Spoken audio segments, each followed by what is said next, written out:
Yeah. It's called turkey jerky. Oh. Live. Hello. Oh, hello. Hello. Where's our favorite Hello. fan, Lynn? Where's Miller? Probably snoozing. He's taking his bird nap. That's the excuse I go Who said with. caffeinated pizza? Who do I need to punish? that was GC. That wasn't me. Oh, here we go. Just because I slipped one little syllable. Okay. Miller's offline. He must be sleeping. Yeah, he's dozing. He's napping. He's probably doing that like oddball schedule where he's like up until the. Go ahead. Speaking of Miller, what about Maxie? Is she here tonight? He. And probably later. It's It like- all depends on if he's up early or not, yeah, which is usually, but not always. yeah, Remember, Maxie is hours ahead of us. right. Yes. And right now, Spain isn't doing daylight savings time, but in about 3 weeks, Oh, it'll that's catch up right. to.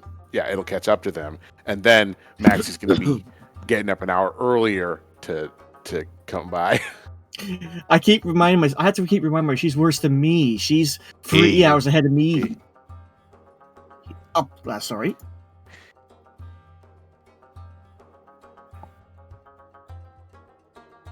Okay. Adder took a long look at the situation. His rundown shack. Geoff. Set. Himself. The quiet breath that precedes a plunge into the depths of the unknown. He raised both of his hands slowly, as if trying to stop time itself. Alrighty, let's go over this one more time. No insults, no buts, no she said, I said. No buts. So you see, Mr. Bard, we're... Just towels. A pox on your house for stealing this poor lad's innocence! I should have let them burn you, you light-fingered tramp! Ooh. A fine insult for yourself, but what am I? A dunce is what you are! Both of you! I should have known his tears were the product of your evil arts from the very beginning, insidious corruptress! Backstabber! Strumpet! You knew my friends were off limits! Oh, you have any of those left? Sure he does. He's got me, and I can promise you that Seb got no clue we knew each other at all. See, turns out I met her like a year ago, and I kind of helped her, and then we met again in the slums, and she offered to tell my fortune, and... Fortune teller, yes, and I'm a gardener. In my many years working with tools, I've learned to call a spade, and a hoe. Hmm. And yet you still have the gall to call yourself both a bard and my brother. Easy now, you two. That's not how bros should talk to each other. Good thing we're not siblings then. Oh, how I wish if that were true! Then I wouldn't have to bear the need of removing my eyes for having witnessed such a scene! Ugh! Always the drama queen. You, of all people, should not be talking about queens, honey! Then you should not be lecturing me on who I lay with. Or are you just jealous I got to him first? Oh, it's on, you little... Can you two shut your snouts for 1 second? All their neighbors echoed the thought with far less gracious words. Adder pulled his hands back little by little, shifting his remaining eye between the two. Geoff, we got something real important to tell you. So how about we all take a nice, deep breath and calm down for a... Calm down! You should have thought of that before taking my sister to bed! I wouldn't have even looked in her direction if I'd known that. I mean, to be fair, it hasn't happened once since I found out, so... This was a recurring thing? Yeah, for a while. No, don't tell me! I don't want to know! Please. You shouldn't even need to ask. If I'm asking, it's precisely because I know you, Oma Septuk. I know that little rotten, cynical mind of yours like it was my own. What were you hoping to achieve by tangling this poor little fool in your wiles? I wasn't trying anything. I'm only here because I wanted to help.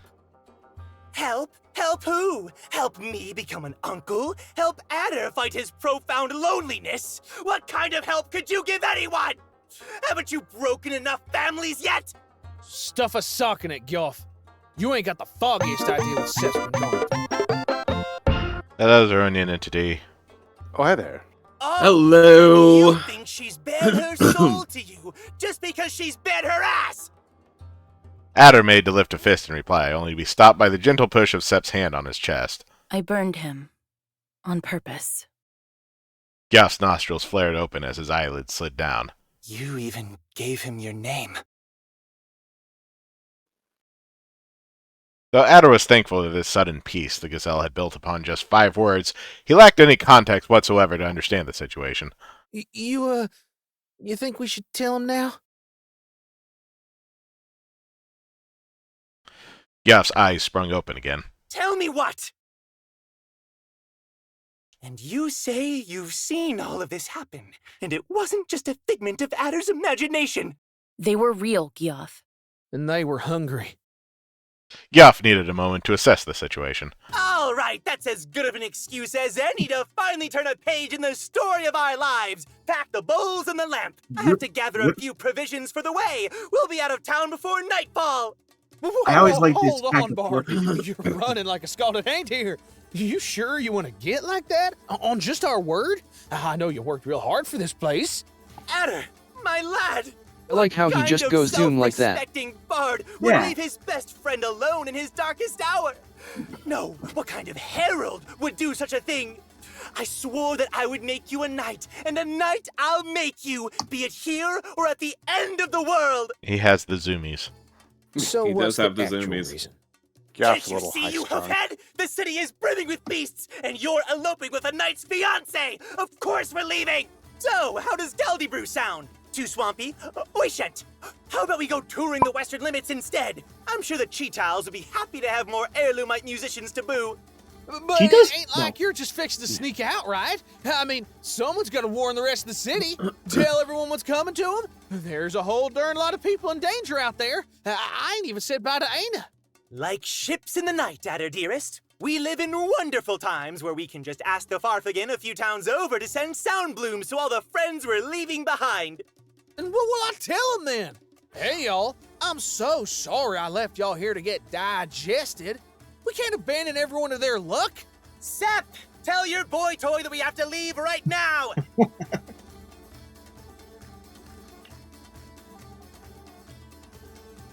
Oh, so no matter what, you have to disagree with him. Yeah.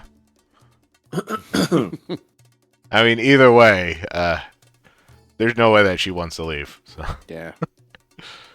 But thou must! You couldn't But run they away from must. anyway. I mean, it's the You can do situation. whatever you want. I'm not leaving. My ass, you're not. I'll drag you out by the tail if I have to. You're not doing the same thing to me twice. Excuse me? You're the one who abandoned me with that woman. I fought tooth and nail to make a name for myself in this city. I will ill give up on my life now to chase you. Breaking news, Butter Rolls. You won't get to survive your resentment if you stay. That's easy for you to say. You don't have anything to lose. But I'm this close to achieving everything I have ever aspired to. One stupid misunderstanding away from being invited into Heirloom's court. Say what? But you hated the idea. I saw it. I mean, I saw you argue with Miss Rochelle about it. You're way off base. I just hated the idea of her profiting from it. That ain't what you said that night on the beach. Then I've changed my mind, as one does. I plan on doing Oh. whatever and whoever I need to get the respect I deserve. I didn't want you to find out like this, but not only are you a harlot, you're also a gazelle! You're only ever going to get high regards from a deer when you're sitting on top of them. If you don't quit spewing crap right now. No, let him. He's speaking from experience, see? Who wouldn't respect a filthy bard that wasted his future singing the praises of a hanged deer when he plays the flute better than the strings? I may be That means he's filth, good at sucking but dick. you aren't even a speck of Thank you, dust. Stoker. Vegas Joker. Let's just find a way to get you home safe, Sep. Golf's ain't no place for a sane person. Yes, go back to your gilded cage. Drink your fat ass to sleep and let the adults handle the rest. I can't go anywhere. I've been kidnapped. Sep let her head fall on Adder's lap. Adder's hands flew away from her away as far from her as physically possible. I've surely been tied up and locked, my fate resting completely in Captain Adder's wandering hands. Oh, how the tables turn. It was usually the other way around, wasn't it? She was the one who... It's all lies! Trying to embarrass me with such pitifully immature tales? That's hardly a story. If you heard the things he mumbles to himself at night when he thinks I'm sleeping, you wouldn't be able to look him in the eye again. What are you talking about? They can hardly be worse than the things he said in my bed. Go back to arguing, please! Well, it sure looks like a hostage situation in here. There's nowhere to run when it comes to Thar's kids, Adder. Adder's like, kill me now. Everyone turned their heads up to stare at the tree man in complete disbelief. Sorry for coming through the roof, Guff. There's some edible mold on the beams. I thought you may like to know. Don't you dare act all friendly with me, you heartless stump! How did you find this place?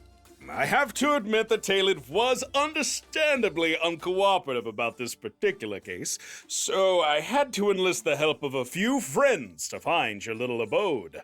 I've known for a while now, really. I just figured you wouldn't be very happy if I dropped by without a reason, and I'm sure your little sister couldn't agree more with that sentiment. Odd place to hang out after a trial, but I'm not one to judge.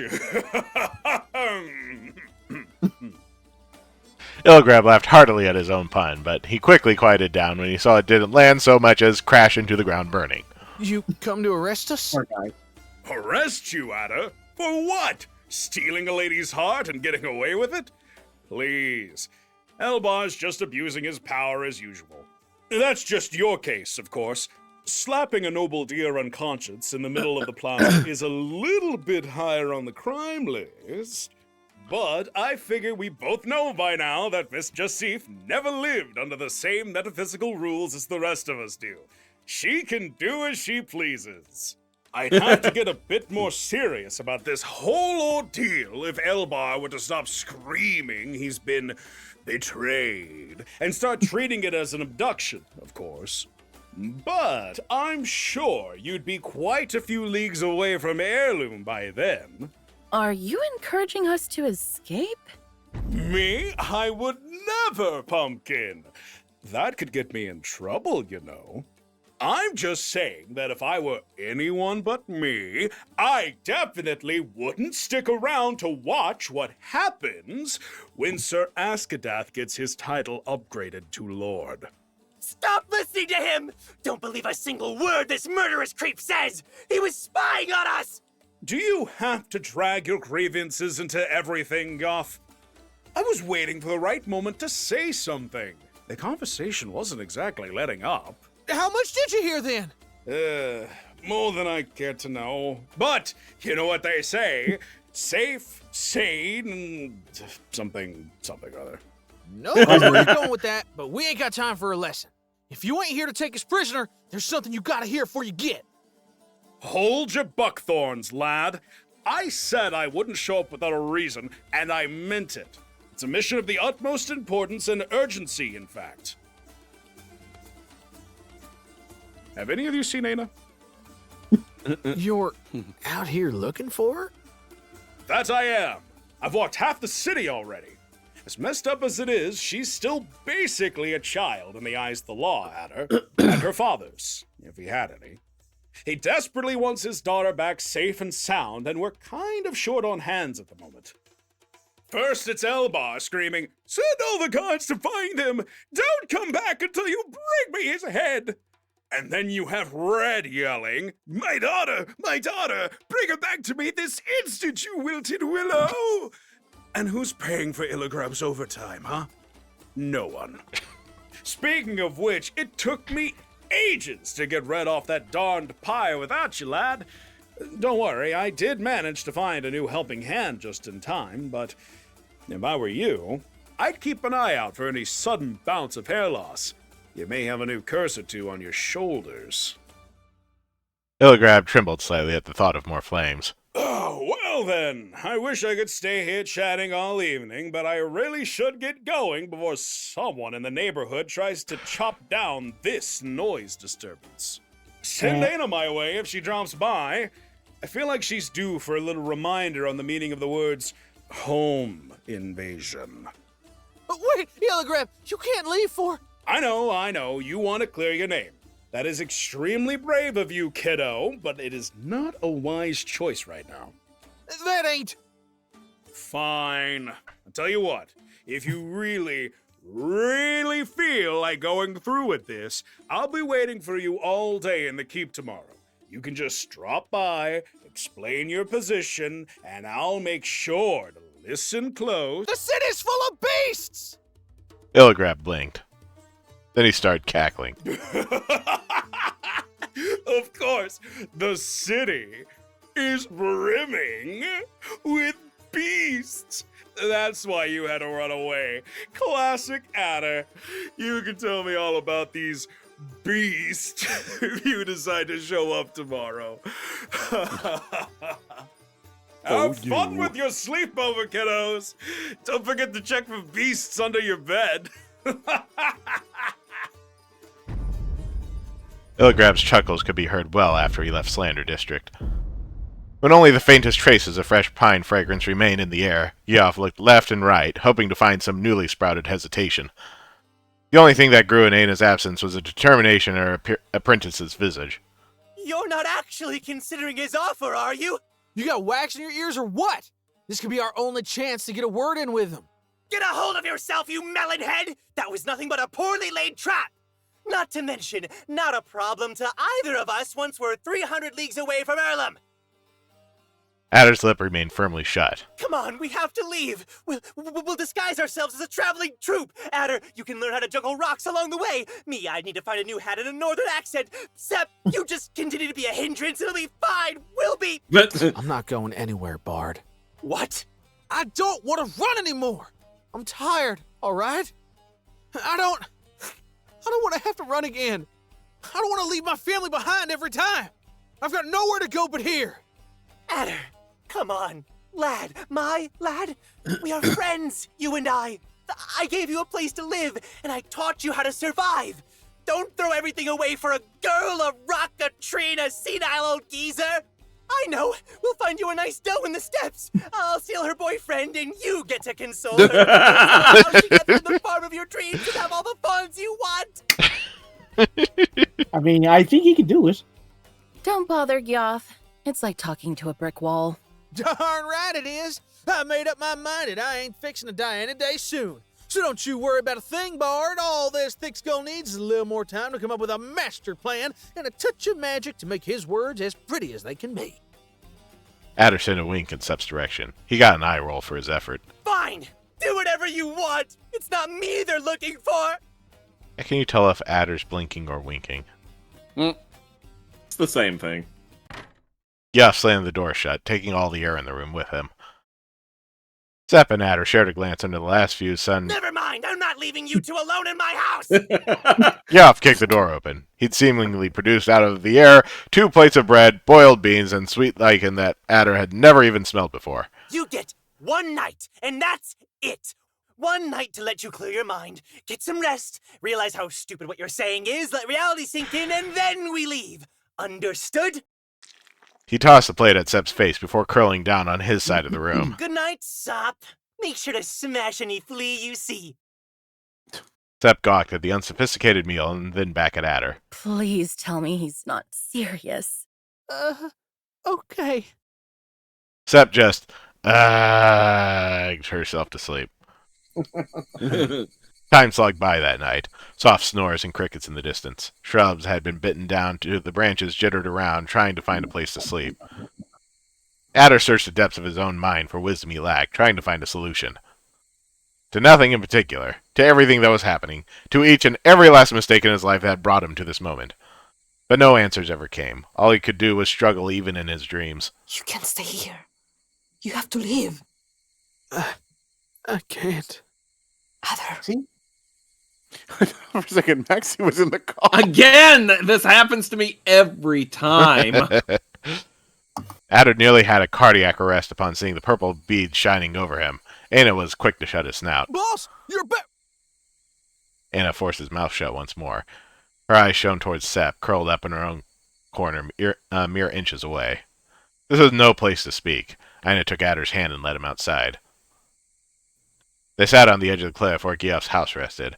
It wasn't a tall enough hill to see the whole city, but the fires shining throughout the night and the market and the bigger temples were still discernible past the nightly haze. The chilly breeze that blew in the night proved that dawn soon had truly come and gone, and the northern clouds would be pregnant with snow in a matter of weeks. I ever tell you I could see your place from here, boss? Sometimes when I feel sad or lonely, I'll look over here and I'll think that at least I'll get to see you tomorrow. Aina poked Adder's stomach with a smirk. Yeah. I think about the taters, Usually too. I poke people Darn, with a boss, finger. give me a chance to be honest for once, will you? Aina recoiled into a reddening little furball. Of all the lies I tell, I think the biggest one may just be I hate it here after all. That was just me whining. I mean, look right there. I found a home. I built a new life from the bits that remained after I ran. I thought I'd be okay, but now everything's breaking all over again. And I feel like this gotta be my fault somehow. Like, serves me right, you know? I didn't see it coming. I didn't want to see it anywhere. I messed up twice. I don't deserve a third chance. My name should be the top of the beast list. Aina shoved her snout right in front of Adder's. Her purple eyes glowed a warmer hue under the orange moonlight. Yes, boss? She pulled out the sides of her mouth and smiled wide, showing each and every last one of her sharp teeth. Yeah, I should have figured a ways back you ain't no dough, huh? Her cheeks bounced back into place. She pressed her lips together until they formed a single line. Aina looked deep in thought for a moment. She grabbed Adder's right arm and moved it towards her ears. It only resulted in Adder's hand covering her whole face. Aina looked down at the ground, searching for an answer she couldn't find in her head. Then an idea struck her. Lacking any branch that wouldn't have been chewed to splinters, she grabbed one of her daggers and turned the tip to the soil. Scribbles followed soon after. What's that? You making a cool Beastbuster weapon design that'll help us win? That's your secret, ain't it? You got some sort of magical hammer that makes you super strong? Aina flexed her arms and puffed up her chest, showing off every last one of the sculpted muscles that lay under her bristle-white fur, as if saying, "These are my hammers." Yeah. If someone strong as you still got to run from her problems, what hope do the rest of us got? Aina heard that quip. She didn't do anything to show it. Her task took priority, always. Aina's technique lay on the slow, methodical arts. Calligraphy, carving, forging, those schools that encourage finesse in just a handful of movements, repeating the same steps over and over in order to polish the final product. With this, I mean to infer that the abstract circular mass of squared-off spikes she had carved into the surface of Dakna didn't quite look like anything Adder could ever recognize. It's a Sonic the Hedgehog OC.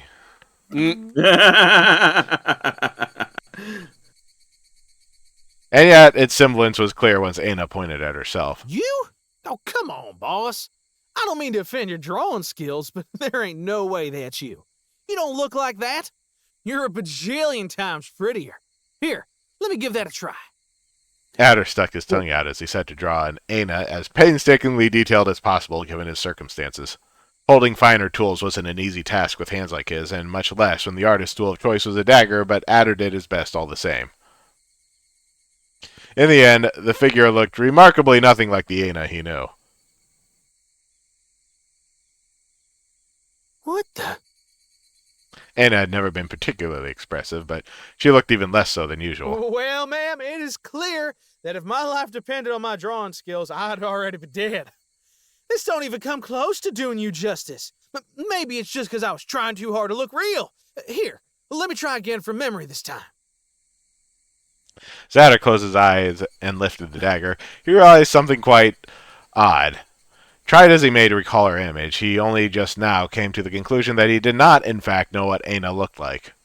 And now, having his eye closed for so long while his brain struggled to recall this particular memory, well, his mind started to question what it was he had set off to do. It wondered if that time would be better spent sleeping, actually. It wasn't until he felt a weight climbing to his lap that his eye finally jolted open. Boss? What are you... Unbothered by Adder's many frustrations, Aina kept drawing intently.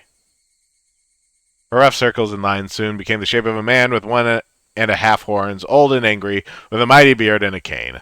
That one was easy enough. Then 2 triangles came to join him, inverted one over the other with only a line connecting them. It took waves and the lines of wind to convey the message properly. Ship? And it drew one last thing besides a ship. Tall and long, sharp triangles on its head and on its face. She drew a circle over the 3. Your family. Anna paused for a moment to observe her creation. She nodded. She began scribbling letters on top of each drawing. Then she looked at Adder expectantly. I'm sorry, boss. You know I can't read a thing. She nodded as if to say, I know. She pointed at the letters over the first drawing she made, then took the finger to her chin. Anna? Anna nodded eagerly. She tapped several times over each symbol to remark where the sound had to be pronounced. She pointed at the other creature beside her. Eka? Anna nodded again. She tapped her father's picture with the butt of her dagger and started making noises again. The original version, they just had some stuff happen and Inna could suddenly speak, right? Or am I misremembering? No. Yes. I think you're misremembering. Mm-mm.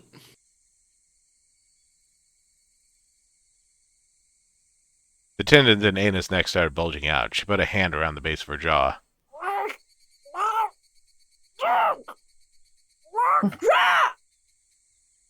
In a fit of rage, Anna sprung to her feet and slammed the dagger against the ground. Adder knew better than to even think of holding her anymore. She started jumping and swinging her fists, stomping all over the picture. Whoa, it's okay. Don't force yourself, all right? You've done a lot already.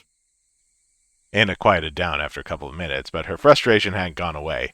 It merely shifted to a different thought. Her efforts didn't feel like enough. Not nearly enough.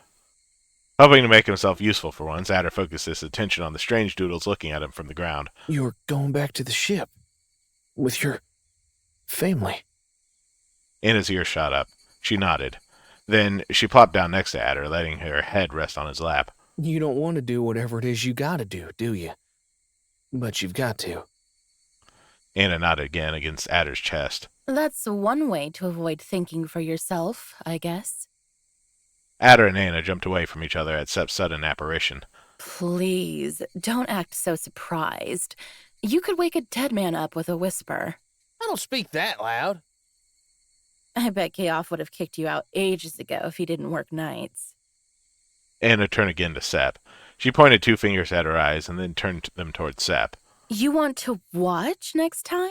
Oh, dear. The world had never seen Anna sign a correction faster. She pointed at Sep's eyes and then back to herself.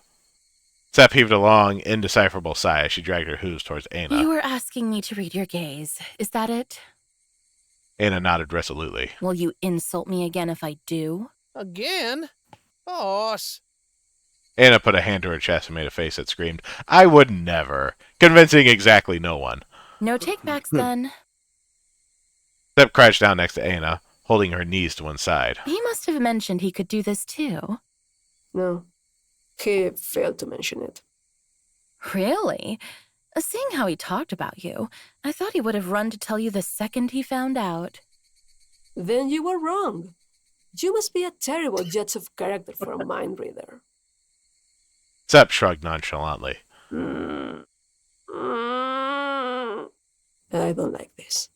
How am I supposed to know what this Floss is hearing? Take your time dropping insults. It's not like we had anything important to do in the morning. You've been far less a hurry. When you find a knife lodged between your ribs, I'm down. See? I can make you be as eloquent as I need to.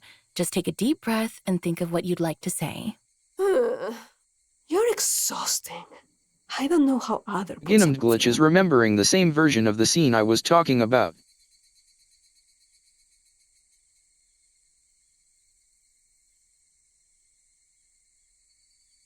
But he does. So, please, take care of him. I won't make any promises. Nor did I expect you to. Since we're at it, I'm sorry I can't seem to remember you. I say I was important in your life, somehow. I'm sure I thought you were a huge nuisance, and I could use more reasons to dislike you. Next time, I'll ask Killicrab to share embarrassing stories about you. You'll be the laughing stock of the town before you know it. Anything else? Just one thing. Your ass is the most ridiculous thing I've ever seen in my life. What? And I need you to tell Adder that I... Sepp pulled away with closed eyes. No, you tell him that yourself. Sepp dragged Adder down by the arm. Come on, dear. Yes. Time to do your homework. Adder kneeled down in front of Aina, craning his head towards her. He opened his eye wide and held his breath in, to the point he was completely immobile. Adder had to take a hand to his face, and at last, when tears started peeking out of the corner of his eye. I'm sorry. I'm trying my best, but I can't hear anything. Then perhaps you should be the one saying something to her. The suggestion was punctuated with a wink and a soft kick in his tail. Deep breath preceded the declaration that would echo all over the hills of slander. I love you! I love you, I love you, I love you! And I'll be back for you no matter where you gotta go. You hear me? I love you this much! And that's from one side of the world to another. You always got my love with you. Anna's face turned a deep red, but not nearly as red as her face went when Adder wrapped his arms around her and leaned in for an unexpected kiss. There we go. We got the full circle going here. Anna's life seemed to escape her body. It was then Adder's time to freeze, thinking he'd done something wrong. Woo! Bravo! Bravo! Encore! If looks could kill, Anna would have slipped on a banana peel and stabbed herself. So she did the next best thing she could immediately think of. She looked at Adder's face before hurling herself down the cliff, where he couldn't reach her, running for her life. No comment, Lynn? Adder turned to look at Sepp, speechless. Why'd you do that? You two give me anxiety. Sepp shrugged her arms behind her back, smiling with a level of honesty she rarely saved for anyone. And I owed her one for before. Well, thanks for the help. I have a terrible feeling that we're scheduled to run out of that soon. Adder's eye flew open as his body catapulted itself forward. He couldn't help but pat his chest and his face, making sure everything was where it should be. He was in his house, in his bed. Don't tell me I slept in. Oh, was I dreaming out loud again just now, Mr. Bard? Bard? No reply. The sun was rising somewhere beyond the missing wall like any other morning. Gauff's bed, his slightly bigger hay-filled burlap sack to be precise, lay discarded paces away as usual. But the bard himself was oddly absent from his favorite spot in these hours of the morning, Adder's pillowy chest. I realize that you're trying to bribe me, and I'm fully okay with that.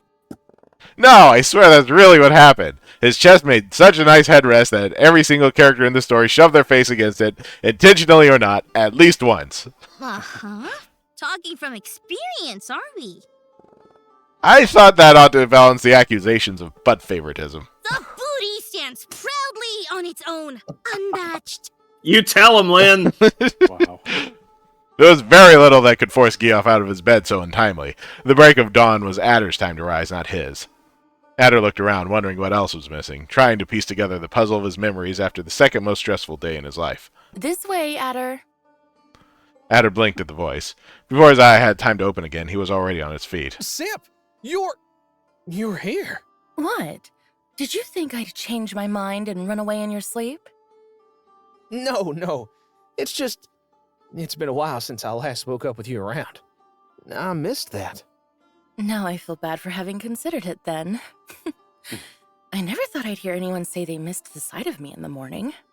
Here, you deserve a reward. Close your eyes. Adder closed his one eye and pursed his lips, hoping to find Sepp's face very close. Instead, he got a slice of something shoved into his mouth. What's this? It's good. I believe it's an orange of some kind. I was hungry, so I went to fetch us some breakfast. You what? You brought fresh fruit into slander?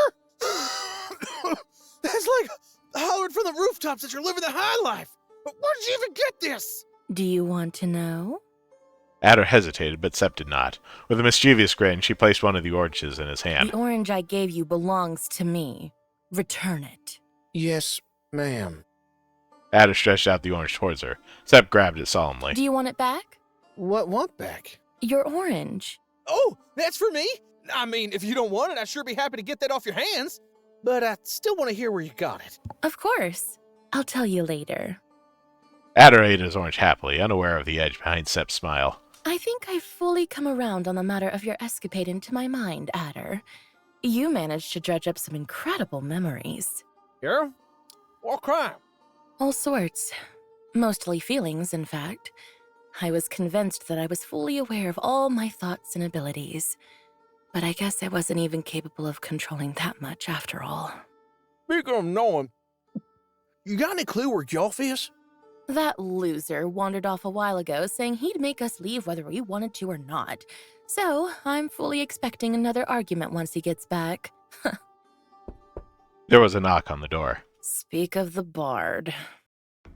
Sepp reached out for the handle, but Adder yanked her hand back. Another knock. Adder still held her hand. Adder, my beloved, are you in there? I seem to have misplaced my keys. Kindly open the door for me. We ain't got no keys. That's the Tickman knock.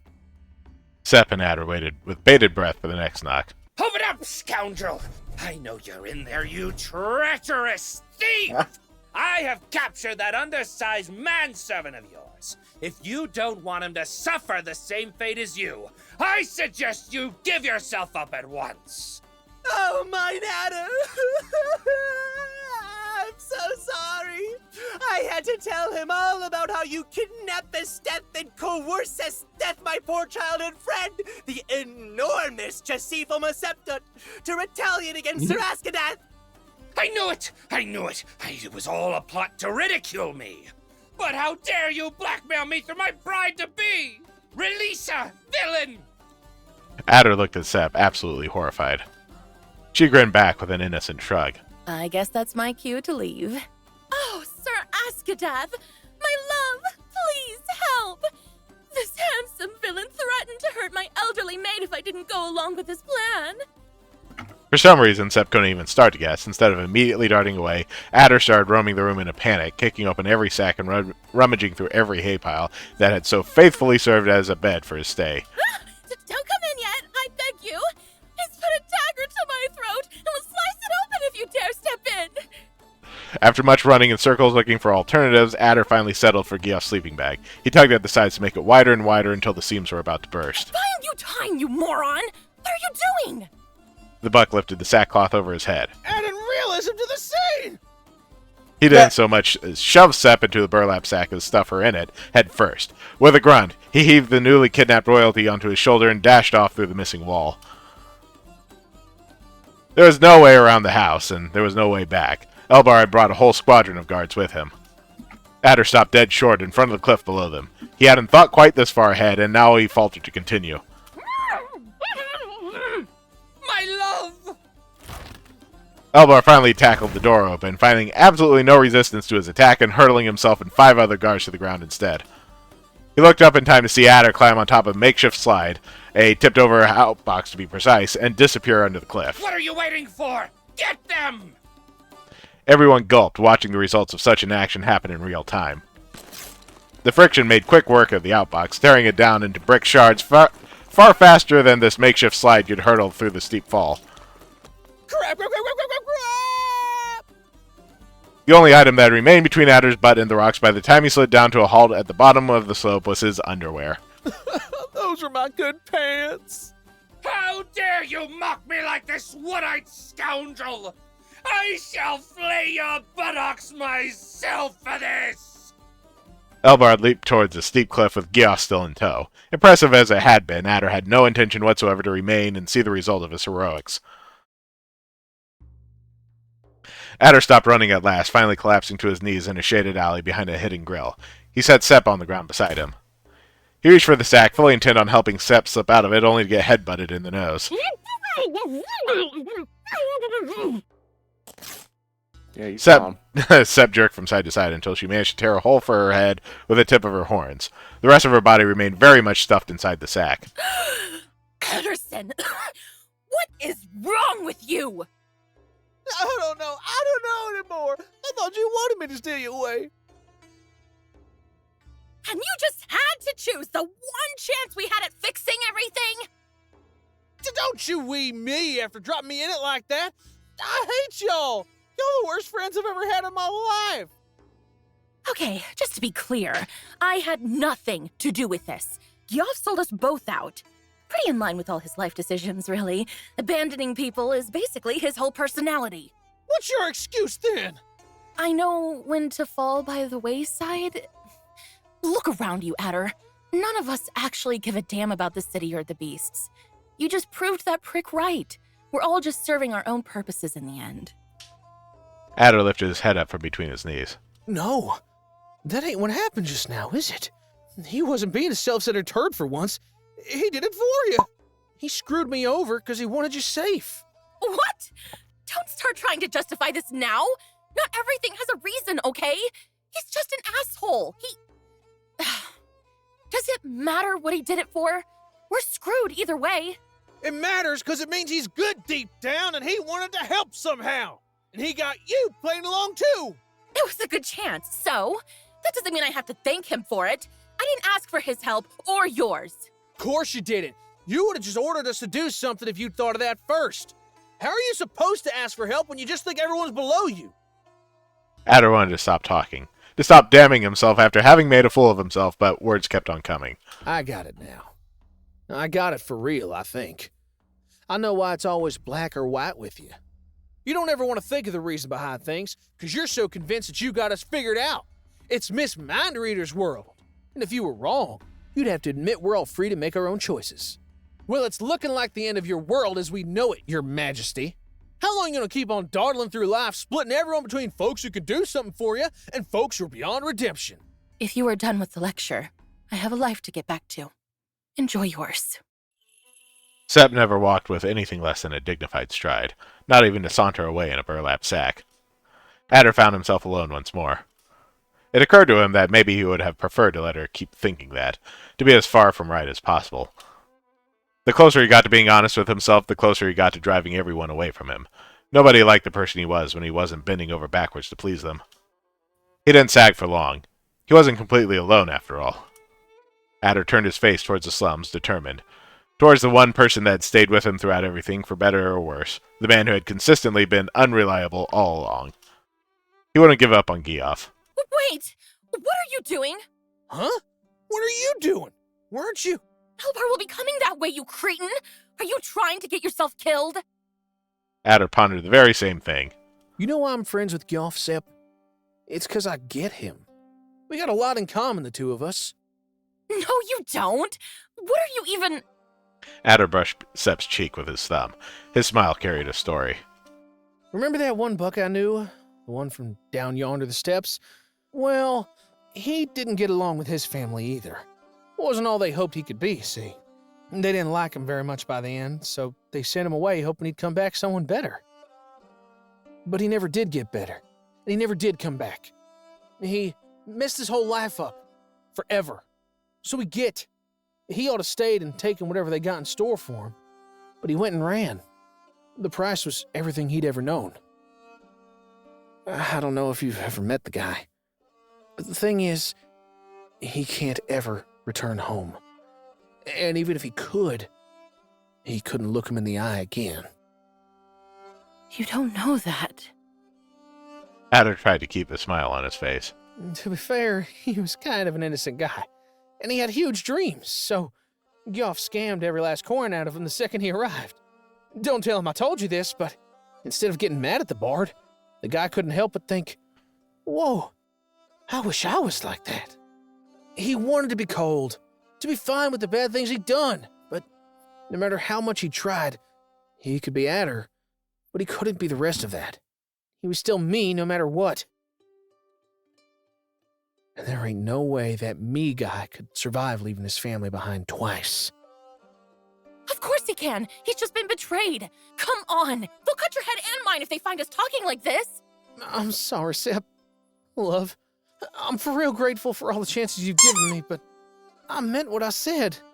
I ain't choosing between the people I love no more. Hello, Miller. Hey, Miller. Hello. Why are you being like It's this? Miller. Can't you listen to me just this once?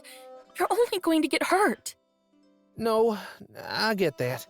And I think you're way smarter than I am, because you can see this don't make a lick of sense. I'm sure it's one of those honor bugs rich folks get sometimes. Must have caught a bit of it somewhere.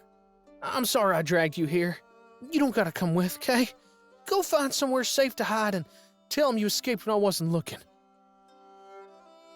Be as selfish as you say you are this one time. I want to stop worrying you too. This isn't like you, Adder. I ain't... No, you're right. It ain't. But I sure wish it was. So I'm just gonna pretend a little longer.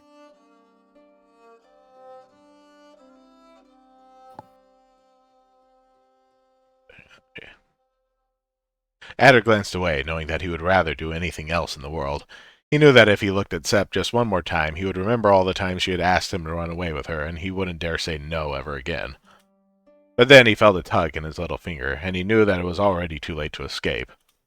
He turned around just to find Sepp staring at him with glassy eyes and an undignified blush across her cheeks. You're not going to leave without a proper goodbye, are you? How proper are we talking? You said it yourself. This could be the last time we see each other. All right, look, I miss you too, and I'm very glad I'm alive and we're alone. And the three know they know. I'd be right happy to do whatever you wanted, wherever you wanted. But the whole city plus size is coming for us right now, and I gotta go save Goff and... I will not settle for anything less than a kiss. Or are you afraid of getting a little warm now? Afraid? Of a kiss? Anderson, son of Gerfod of the Upper Field, don't know no fear, Missy! Are you done? Yes, ma'am. Adder pulled Sepp closer with one of his shovel hands and leaned in, his heart pounding faster in a second than in the whole last moon.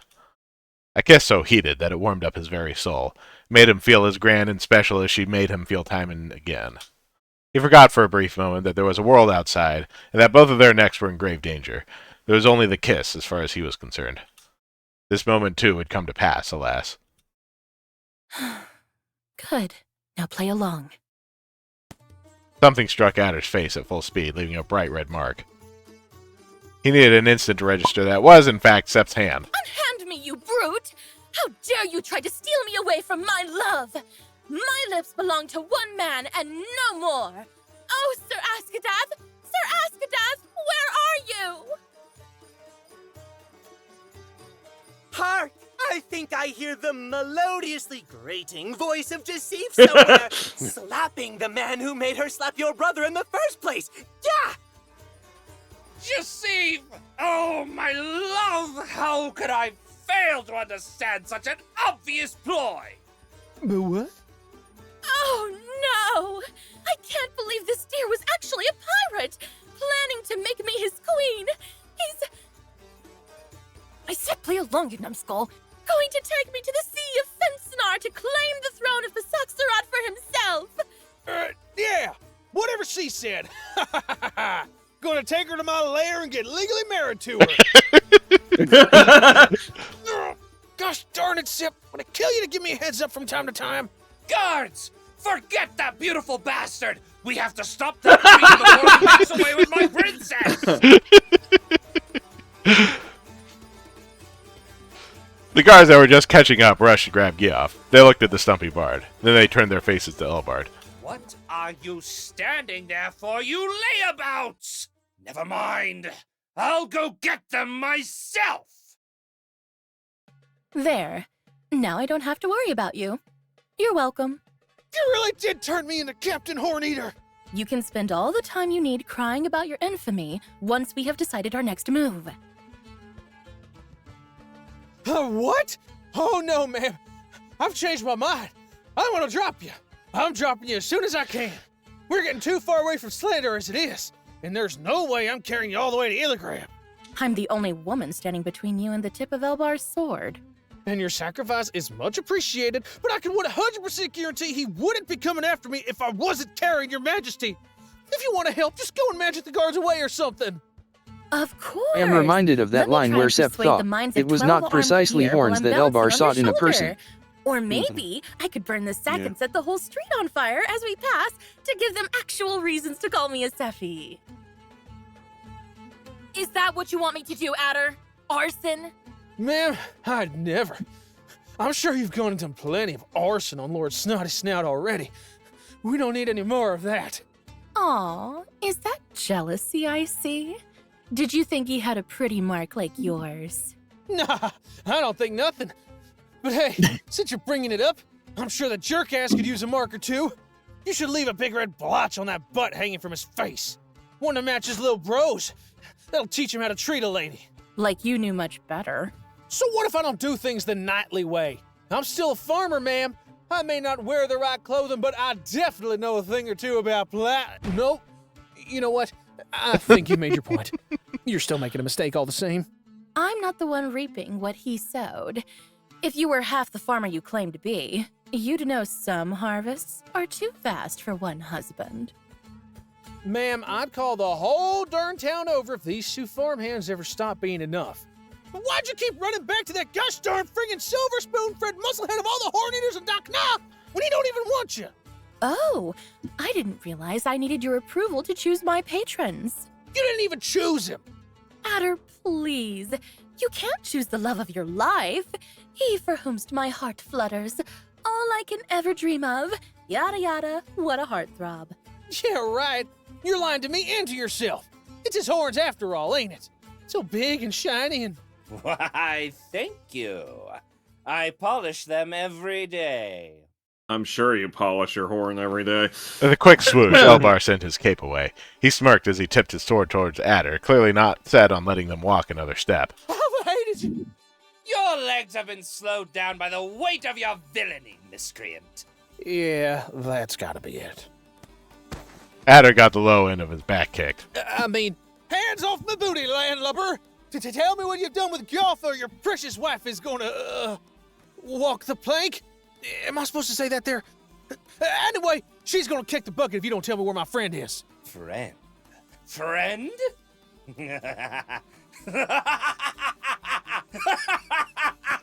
Why do you sound like the villain? Not only are you wicked, one-eyed scoundrel, you are stupid as well. You never even noticed that your herald betrayed you from the start. No, I 100% knew that. Yar. So you think. But we were one step ahead of your evil wits yet. He was the one who instructed me to wait for you right here. Like, here? In this general area. Isn't that where it hurts when you get kicked in the nuts? Don't start interrupting me with your shameless mockery! I know your vocabulary is far vaster than that! Yeah, Captain. Pay attention to his spiel, or he'll have to start reciting it all over from the beginning and he'll end up hurting his throat. Thank you, babe. Screaming threateningly always takes a toll on me. God, you know, it's funny how much I started out not liking Elbar for how much I ended up liking him. No, when you first see him, he's just very theater dude, bro, but he he is one of the most fun characters in this story. Sorry. Where was I? Oh, yes! Yoff knew that your wretched heart would be crushed by the immense guilt you'd feel over abandoning the only man who had been compassionate enough to offer you a single crumb of affection in your miserable existence. He's gonna catch a crumb of affection from these hands when I find him. And trust me, brigand, if there is one thing I hate more than peasantry, it's piracy! Pay for your things, goddammit! Artists need money to eat! And writers! And actors! And every other freelancer in the world. Those idiots think passion is its own reward, have the empathy and the creative spirit of a boot soul. Stealing from small creators is not the same as stealing from soulless corporations that feed on the creative output of the workers they employ, okay? Stealing from people like Elbar is always morally correct, though. Oh, no, yeah, bleed him dry. Return my treasure to me at once! Do you know how much her love has cost me?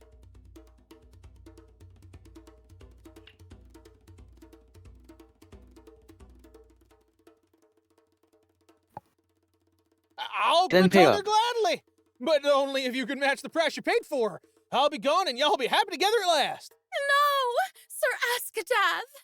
Adder, what is wrong with you? No! Don't give in to his demands! You miserable liar! If your love could be so easily broken by gold, you never even loved her to begin with! Didn't you just say you bought her? Don't you dare lump us together, you thief! I'm a self-made stag who built his wealth honorably through his inheritance! Just kill me now, please. How dare you order me to murder you? I will murder you on my own terms! Elbar pointed his sword towards Adder, and there he remained frozen in that gesture for a full minute just to prove his point. Now would be a real good time to do something, Sip! It really would, wouldn't it? Sip! Die! Sir Askadath! The point of Elbar's unnecessarily long blade stopped just a hair's width short of the tip of Adder's snout. Behind you. The knight stood stately still. A moment later, he came crashing down chin first against the ground. Blank were his eyes and his expression as he lay on the paved stones. Red was the blood that trickled down his forehead. Extraordinarily red, not blue or purple or any other color. Adder had so often heard distinguished nobles from people like him. The pirate and the princess looked up, struggling to keep their jaws locked in place at the sight that awaited him.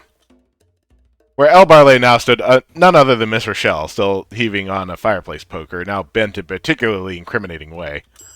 Rochelle tossed the poker and dented with Elbar's head shaped next to its rightful artist. Then she reached out over the body to get purchase on Sep's arm, her face presage of dread. Come with me. That won't keep him down long. Sep hesitated at first, but a single grunt from the massive body below them was enough to get both of their hooves moving towards it. Heartache District, with a brief en route stop on Elbar's head, just in case. The two women sprinted away, leaving two men behind them. Then again, Adder was much too preoccupied to think about chasing them. His eye was transfixed on the brief insinuation of a glowy-eyed silhouette observing him from the other end of the alley. He felt a drop of cold sweat zigzagging down his back. His legs tensed up, but he still couldn't move. His whole body was frozen in fear at the sight. Did I stutter? Move! By the time Adder blinked again, the shadow was gone. He shook his head and began running after Miss Rochelle, making sure to accidentally trip over Elbar's head as well, of course. The older woman led him through the narrow alleys skirting the walls of the Heartache District, home of aggregated houses of ill repute and slimy storefronts where one could get most anything except sunlight. Streets that guards would also casually avoid in their patrols lest they be recognized with their uniforms on. Adder kept turning his head back, nearly losing sight of their guide time and again. He wasn't familiar with the area and would have much preferred not to have to excuse his way through these streets, so he picked up the pace, making a great deal of effort to catch up to Sep. Her stride, he noted, was surprisingly quick when lightened by the horror of having to be carried by Adder in front of anyone else. Sip, I think I saw. Are you trying to take us on a leisure tour around Heartache or what, Raoul? Rochelle didn't bother replying to that. She merely tossed back a crumpled piece of paper as she ran.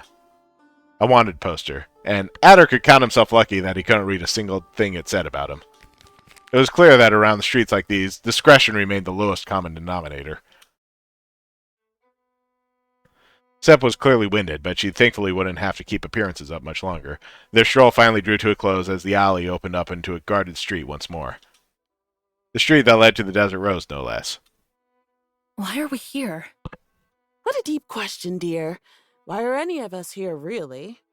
You know what I mean. Well, I'm here because you didn't manage to spoil the surprise for Sir Askadath. Is that how you thank me for saving your boy knight's life? And speaking of me, I'm pretty sure I just saw. What were you expecting? A warm welcome and a toast in your name? I'm sure there are a lot of ways to greet someone that don't involve trying to get them killed. Not for you, there aren't. Oh, honey, come on. Is that really the tone you want to start this conversation on after disappearing for 3 days? I was just hoping you'd have forgotten by now. Anyway, stop stalling the conversation. How did you know where to find us? Let's just leave it at Gyoff and I had an axe to grind, shall we? So he was playing both ends? She knows Gyoff too? Sep made a discreet choking motion towards Adder. Know him? My, I would certainly hope so. He was the only horn eater my age around the Desert Rose. Oh, the evenings we spent roasting fools to death. Hold up. You saying you two are the same age? Are you ready to gamble your life on your next words, dear? You look younger. done with this stupid farce, I'm still waiting for an answer. Why would you take me back? No, I know that much. Why bring Adder along? Is this really all Geoff's doing? Is that so surprising?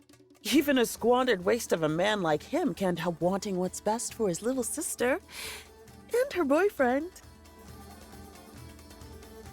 Before Sepp had a chance to contest any of those statements, Miss Rochelle scurried off towards one of the guards. Oh, help, please! Sir Askadaf needs reinforcements. Some miserable ruffian has knocked him unconscious in the middle of Forlorn Avenue. The squad standing in the way immediately marched away. Rochelle merely watched them leave. After this, she waltzed around the corner and headed for the servants' back door. See you on the other side. The door was left ajar, only adding to Sepp's confusion. We're not actually going in, are we? It's clearly a trap. Sip, I've been trying to tell you. I think I saw a beast tailing us. You think? I mean, I know a whole darn lot of fluffy folk with glowing eyes and interesting body shapes. Could be a number of things. That was a fair point, much to Sepp's chagrin. She sighed into her hands, considering their options. If I have to choose between beasts, I suppose I'd rather deal with the one I know best. Don't worry, Sip. I'll be right there with you. That's the part that worries me.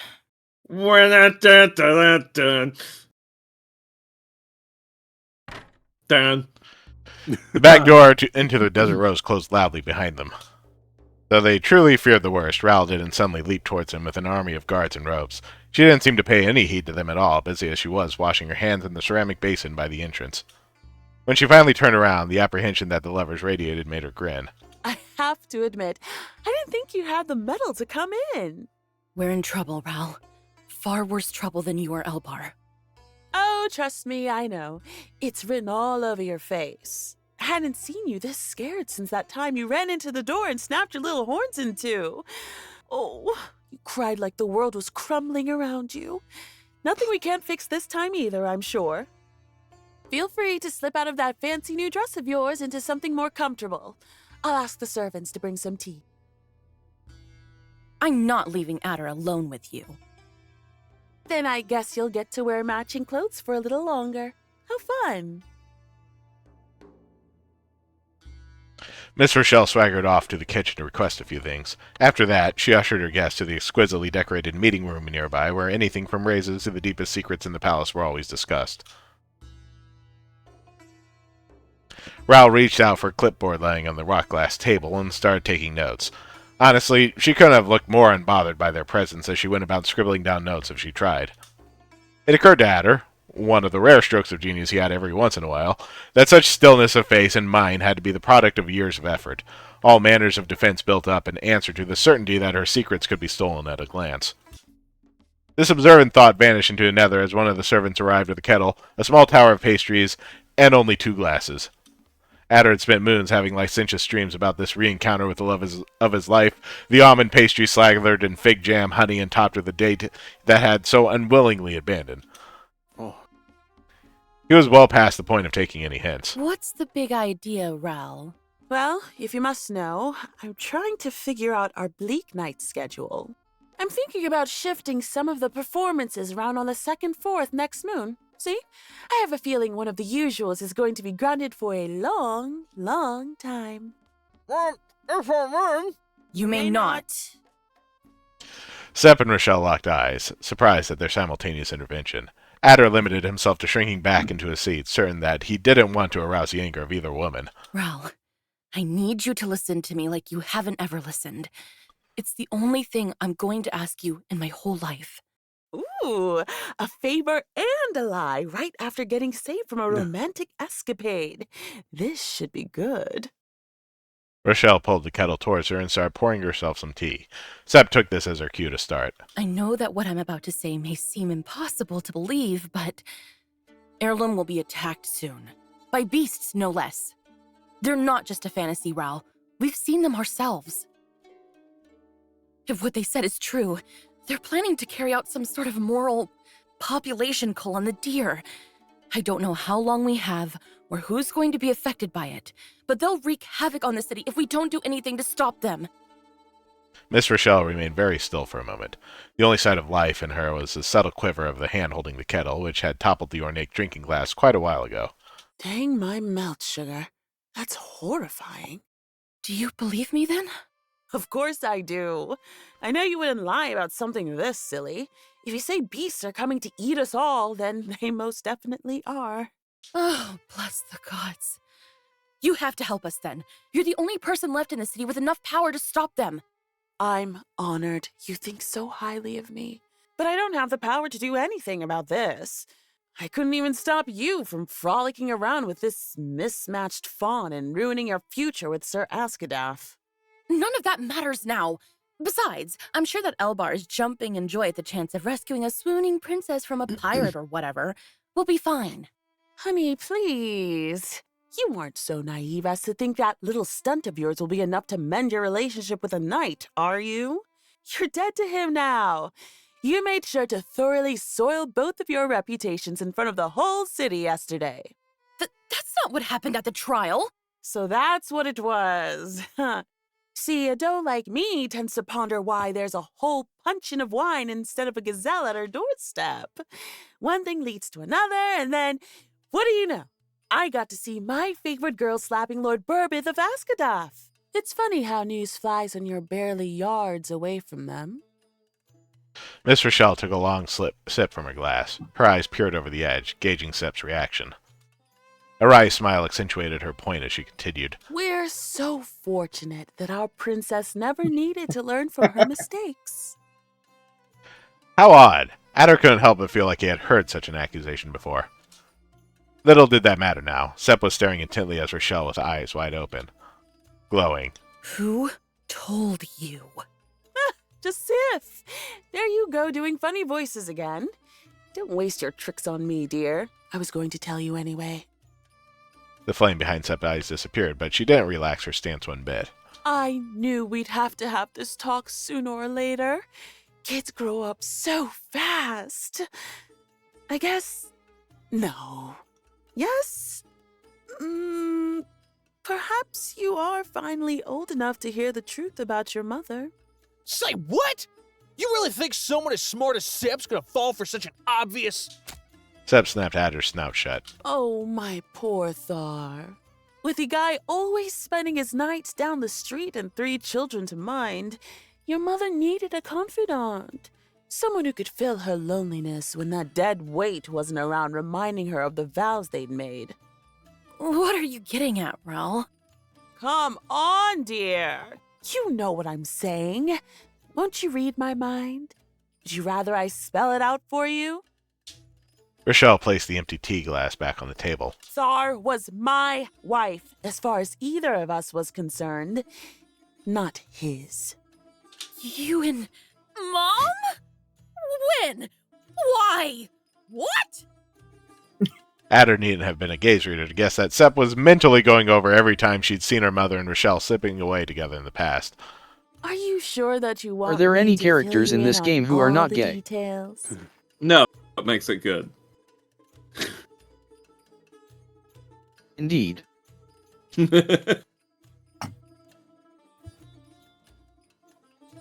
Sep gripped the edges of her skirt, her face burning with more emotions than she had words for. Didn't you used to say you were Gigolf's age? Don't you ever dare ask me that again, dear. All that matters in the end is that her 2 sons looked and sounded too much like him. It was hard for her to even talk to them, to make excuses for a guy day after day, to have a constant reminder of all the poor decisions locking her in the pillory of his life. But it was different with you. You were her own reckless choice. Her daughter to the very end. Her precious little curse. Rochelle leaned back into her seat, drinking in Sep's stupefied reaction. Yes, she told me everything about your circumstances from the beginning, darling. That's how I know those half-made tattoos on your boy Knight aren't precisely a fashion statement. So, that means... It means that come next week, Elbar will have forgotten all about you and you can simply start your tale anew as many times as you need. How exciting! Hold on 1 second. Hold on, because I can't believe what I'm hearing. You knew about the curse, and yet you kept her locked away from me and everyone else in the world all this time? Of course not. She chose to shut herself in, just like she chose to let herself out. And I'd say she's learned to open up quite a lot since then. And you just casually let her do anything she wanted as long as it lined up with what you wanted her to do. You think you're fooling anyone here? You heartless tunk! Well, that's uncalled for.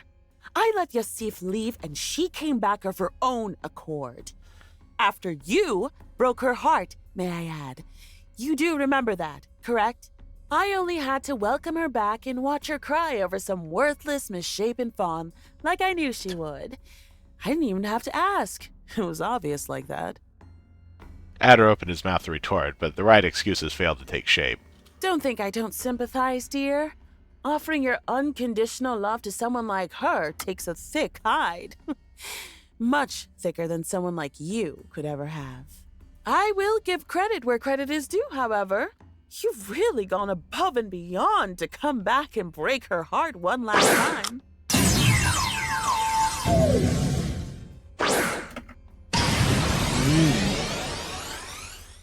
I'm never gonna hurt her again. No, you're not. These words were sinister enough to throw Adder back out of his rage. They were emphasized by the familiar sound of a mechanical whir approaching somewhere behind the wall. You really should have run away when you had the chance.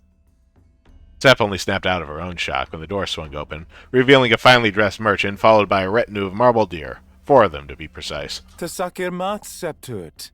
I apologize for failing to visit sooner. Taylor! Y'all saw me how to... No, honey. Yof isn't that heartless. For what it's worth, he had no clue that we had a guest. Indeed. I'm afraid I had to keep my presence unannounced. This may very well be the first time I've fallen ill in 10 years, as far as anyone in the guild is concerned. I've been anxiously anticipating my sister's return since the news of the trial reached my ears yesterday. I see I wasn't wrong to worry. Taylor, whatever it is you've heard, I can assure you that there are more urgent issues to take care of right now. I'm afraid I have postponed this matter long enough.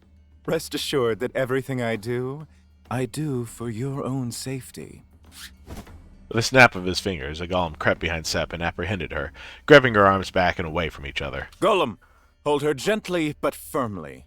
She's branded a second deer. We don't know what else she may be capable of. You don't have to do this, Taylor. Ral, please. I'm serious about the beasts. There's no time for this now. We can't possibly fight them. We should evacuate the palace and run as far as we can. Run, she says. Dear. This is why you'll never be a businesswoman. You let your feelings get the best of you every time. You aren't thinking about this rationally. On the contrary, I'd like to think that I'm being quite pragmatic. Anyone with a purse is more than welcome in the city. And seeing how convinced you are of this, Taylor and I are going to find out how much coin the beasts carry very, very soon. We're all going to... With a single nod of Taylor's head, the golem shoved his sleeve against her mouth. Come on, honey. Don't look at me like that. I'm sure you knew this was a trap. Whatever you were hoping to achieve, you miscalculated the risk.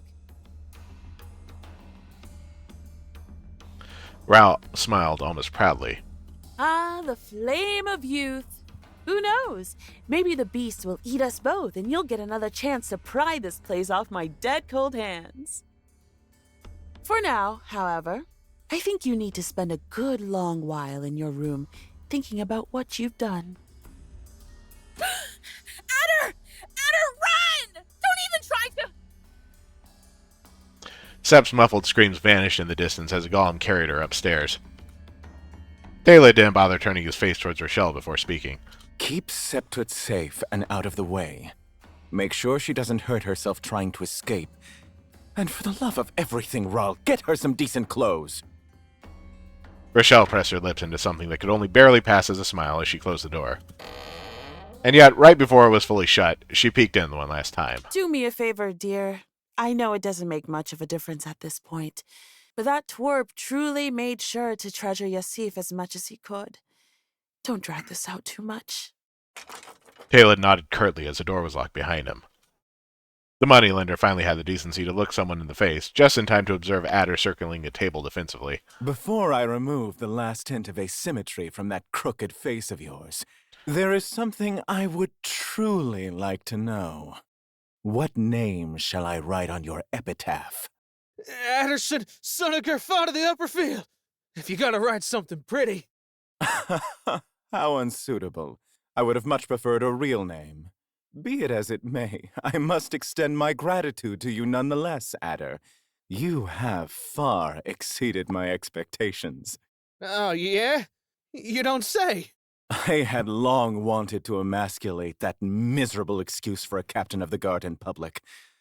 Alas, no matter how long my reach is, noble blood always remains one step beyond. Untouchable for those of us who have everything in common except their veins. I am thankful to you for stealing my sister away from that useless waste of nepotic breath. I truly am. But not thankful enough to forgive my life, are you? No. I will simply finish what that oaf started. With just a half nod, two of the golems switched into an alert stance. The third got closer to Taled. They lowered their body painfully slowly, causing their knee joints to emit a high-pitched hiss that made Adder flinch. Next he knew, they were dashing at an impossible speed towards him. Thinking fast, but not straight, Adder grabbed the kettle and hurled it toward the closest golem. The brass projectile bounced away miserably, and the scalding liquid did nothing to deter the machine. Adder kicked the table up just in time to watch a fist go clean through the glass. Undeterred, he gripped the metal frame harder and swung it towards the second golem, hoping to catch both of their hands in one swoop. He found himself lifted off the ground instead, paddling in the air for his life. Moving with unnatural coordination, the golems spun their whole arms in a wide arc that sent both Adder and the table flying against the wall. He heaved as the metal frame and the heavy rock crystal table's top slammed against his body, though thankfully it didn't shatter. In a battle of strength, he was clearly heavily outmatched. The golems hurtled towards him once more, but Adder had something they didn't have, a ridiculously nimble body. Adder flicked the frame as one of the golems lifted the table, distracting them with a tinkling sound just long enough to roll under their legs and leap towards the door. He tugged on the handle with all his strength, only to remember it was locked. Are you looking for the key? Adder turns his face toward Taled. A white blur struck right where his snout had been just a moment earlier. He saw the arm pass by his face in slow motion, dodged by fractions of an inch, only to land instead inside the mahogany door. The golem rattled its arm, trying to dislodge it from the wood. It finally resolved to swivel its torso around like a spinning top, ripping out a sizable chunk of wood that stuck to him like a shield. Careful, Adder. That could have been your skull just now.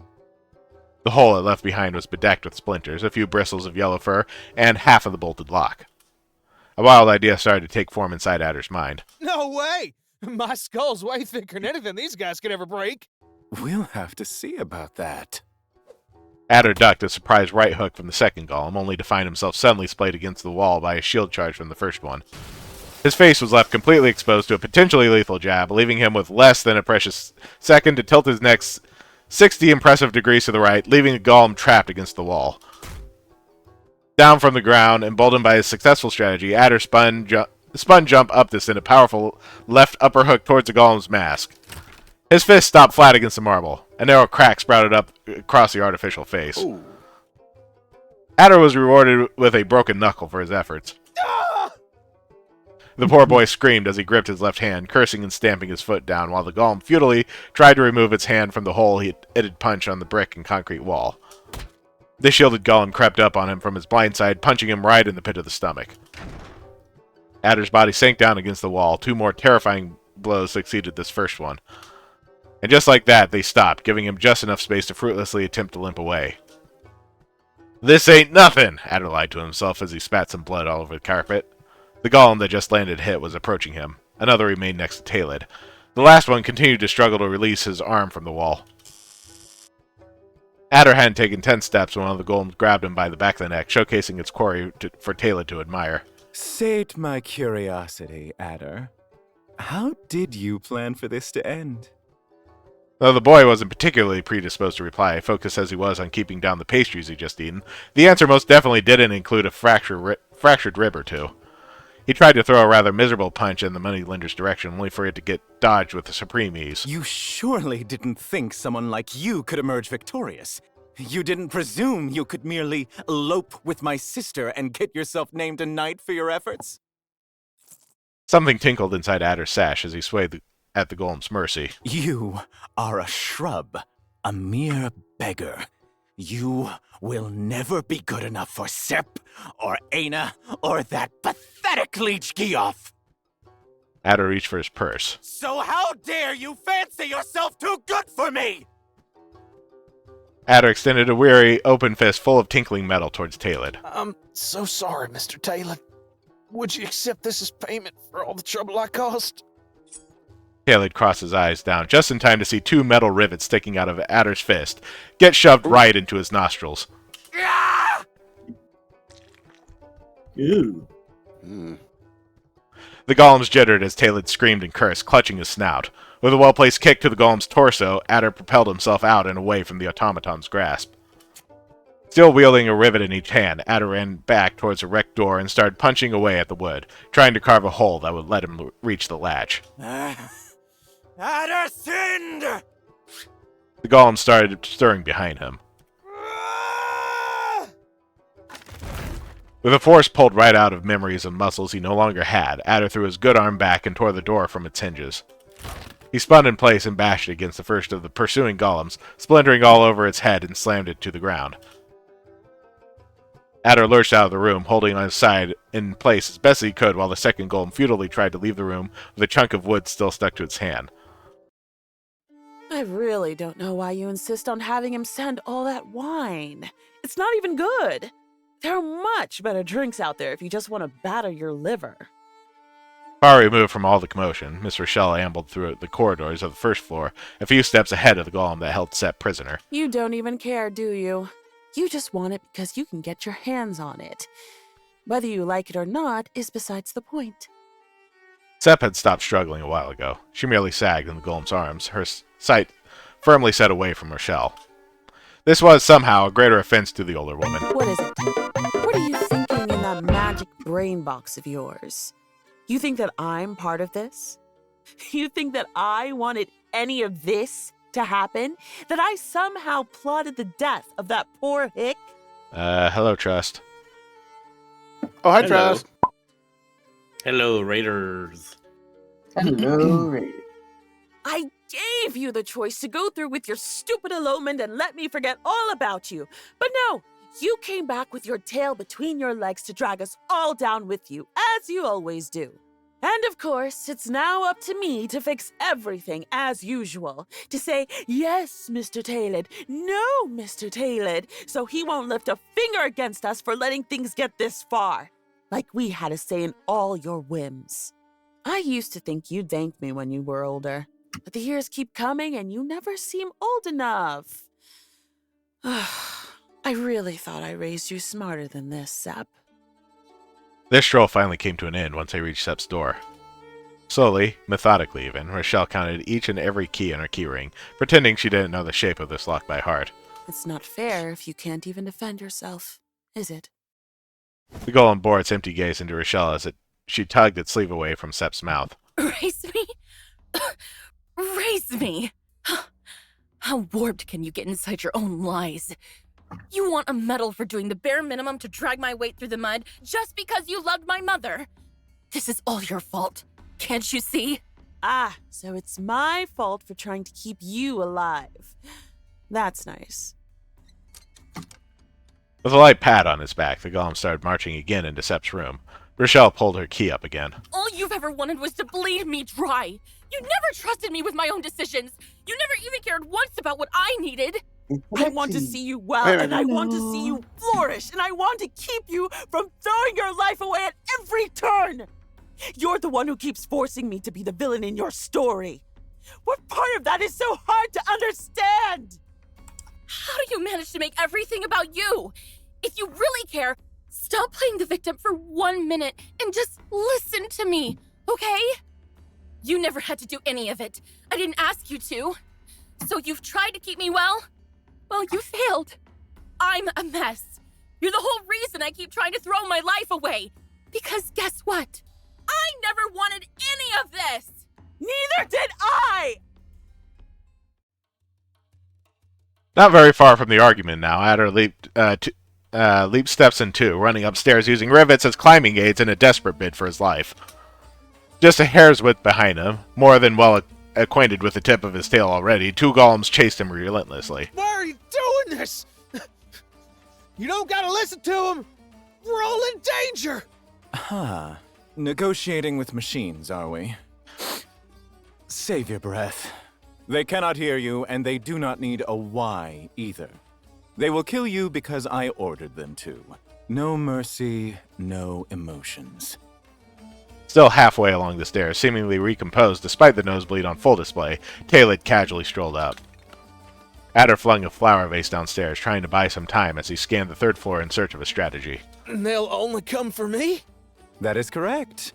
A golem is so advanced that they will not harm any other living... Not 1 second after Talid finished saying other, Adder started knocking on the first door he saw. He kept banging on every door he staggered past, on the walls and woodwork over the windows, yelling all the while. There's monsters in the desert rose! Run! A group of very confused performers and servants started trickling into the corridors. At the sight of the rampaging golems and the blood on Talid's face, the tide grew and roared with terrified screams, surging towards the nearest exit. The automatons swiveled their torsos in short, brisk bursts, trying to find their target amongst the skittering denizens of the palace, to no avail. Adder, in spite of his worrying state, had somehow managed to seemingly vanish. Is this your master plan, Adderson? Playing hide and seek until the beasts arrive? Never one to fear getting his hands dirty, Talid sidled calmly past the throng, glancing over each door that lay ajar in his wake. Nothing. No trace of Adderson. Are you truly going to waste my time so brazenly? Increasingly desperate, Talid started looking over the rafters, inside the vases. Any shape a lanky yellow stag could have somehow contorted into to slip past him. He leaned over the railing, looking over the patio, hoping to find Adder hiding behind the colonnade, over the roof, anywhere. Come out and face me, you cowardly horn-eater! Who you calling a coward? It was during one of these brief instants where Talid's attention lay so easily misplaced that Adder suddenly cast himself up from the ledge beneath the moneylender. You're the one who's hiding behind two golems, you hypochondriac! The weak stag used what little strength remained in him to hurl his whole body upwards as he swung his head forward, managing to bash the pitiful stumps of his head against Talid's bare forehead. The moneylender stumbled back, dazed by the second blow, but Adder wasn't nearly done yet. Talid didn't even get a second to scream in pain this time. With that giant hand firmly wrapped around his neck, Talid suddenly found himself weightless, floating in the air. Right over the thin railing, stopping the escaping crowds from falling over onto the patio. Feeling the call of their master, the golems rushed toward them, but there was very little they could do in such a difficult situation. Very little that wouldn't end with Adder dropping their master 3 stories down and therefore breaking their orders, that is. Call him off, Mr. Talid. We ain't got time for this. You're a lout, Adderson. You may think yourself bold after fooling my sister into thinking your life has any worth, but let me assure you once more, there is no outcome where you win. Even if you were to kill me, my golems would still carry out my last command. You'd be dead before I reached the ground. Assuming you could ever have it in you to see through this pitiful intimidation attempt. Keep assuming, man. I've seen more people die than you could have ever killed. What an odd choice of phrasing for a threat. Do you know what those words tell me? They tell me you have never killed. You may have caused deaths, perhaps, but you're still so afraid of combination that you think they make us the same. There's a world of difference between killing and letting people die. Tell that to Lord Dumar when you see him! Adder didn't do more than swing his arm, and suddenly Talid's body was launched up beyond the railing, away from any salvation. There was no reaction on the golem's part. No time to think. The moneylender's mouth hung open in disbelief as he felt his weight flying up towards the clouds for a brief instant, before suddenly precipitating down, reclaimed by Doc Na. A life lived in fractions of a second. Memories of so many decisions. Not even the Talid could remain so cold as to make space for revenge inside his mind as he fell. His descent came to an abrupt end, but not his life. Talid's neck whipped forward violently as he was suddenly jerked back up by the collar of his tunic. A single piece of fabric stood between the red deer and his certain death, a stag leaning over the railing to stop his fate. Without another word, Adder hauled Talid back over the railings and tossed him on the ground. Talid could only stare at him, awestruck, confused. They soon morphed into something more familiar, superiority. You didn't have it in you. No, I 1000% do. I got it in me, all right. I know I do. Oh, one look at you and I just know I do. The world would be so much better without weak, hoarding scum like you taking advantage of everyone else. When I think of that, I could drop you 1,000 times over. I could choke the life out of you right now. But you're Sep's brother, and she loves you. And I know she's for real convinced she's got to be like you too if she's gonna get anywhere in this life. Y'all could be right. Oh, you've definitely been way better at me at this whole surviving thing. But I still think it's wrong. I know it's selfish, but I don't know how I'd look her in the face ever again if I gave you a taste of your own medicine. I don't want it to hurt more than I already done. So maybe you're right. Maybe I don't got it in me to be like you. Not yet, I don't. Is that so? That's very stupid of you. Kill him. There were no magnificent movements, no great strategies, no tricks. One of the golems simply tackled Adder, splintering the railing like mere toothpicks. Adder and the machine plummeted down onto the patio several stories below. Gotta give him credit. He knows how to take advantage of the situation. Sep ran out of breath for a moment, an unnatural chill crawling up her spine. Her ears shot up. Something was wrong. But this ominous premonition had nothing on the side of her shell, furiously slamming the door to Sep's room open and shoving the golem out. You want me to treat you like an adult? Fine. Let's all quit pretending then. I may not know what strange magic you cast upon my wife, but I know sure as I'm standing right in front of you that you ain't no Yasif, no queen, no princess, no nothing, honey buns. You're just some ungrateful cursed brat that I can't seem to get rid of. Still, you want to be called a different title every single day? Just say the word, sugar. I'll call you any and everything you want. 'Cause know what, your grace? Sugar. You ain't never even had a name to begin with. So what? Mom found me in a palace in Basaksarat. She said it didn't matter who I was. I would become Jasif. Oh, yes. She found you in a fortress, I bet. But it was in the kitchen of some third-class castle, wherever in the northeast if memory still serves. That makes you what? The Mary Queen of an inn in Tosal, maybe? Calcant, if you're so desperate to get some sun. What are you talking about? Honey, your mother told me all about the day she rescued you from some poor maid who was just overwhelmed minding her other children. Yup. She just had to become obsessed with this one runt. The most special indeed. That's a lie. You're lying. You want to blame someone for all this? Blame Thaw for losing her mind. Blame me for caring at all. But it's about time you got this into your head, you home-wrecking perisher. If it wasn't for you, she'd still be alive. No. You know all the well I do that a guy wasn't here the night she died. No. No, that's not... What did you do? I didn't... It wasn't... What did you do? Right. Someone's asking like, why is this shit down southern? It's not the same place as other. Is the region right next to his. So they're from very similar regions. You can see that in the encyclopedia. Adder was certainly a resistant boy. His skull seemed made of the strongest cement. His bones were steel beams.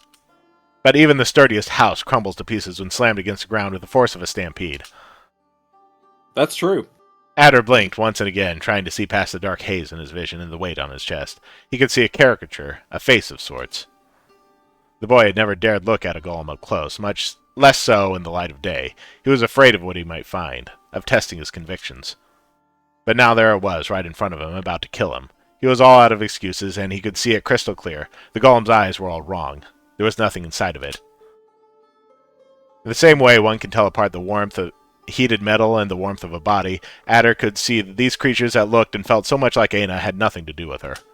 He reached out and wrapped his less broken hand around the golem's mask, still cracked from the punch that had wrecked his other hand. Adder didn't hesitate this time. The mask crumbled into pieces inside his fist. Only metal and clothes remained.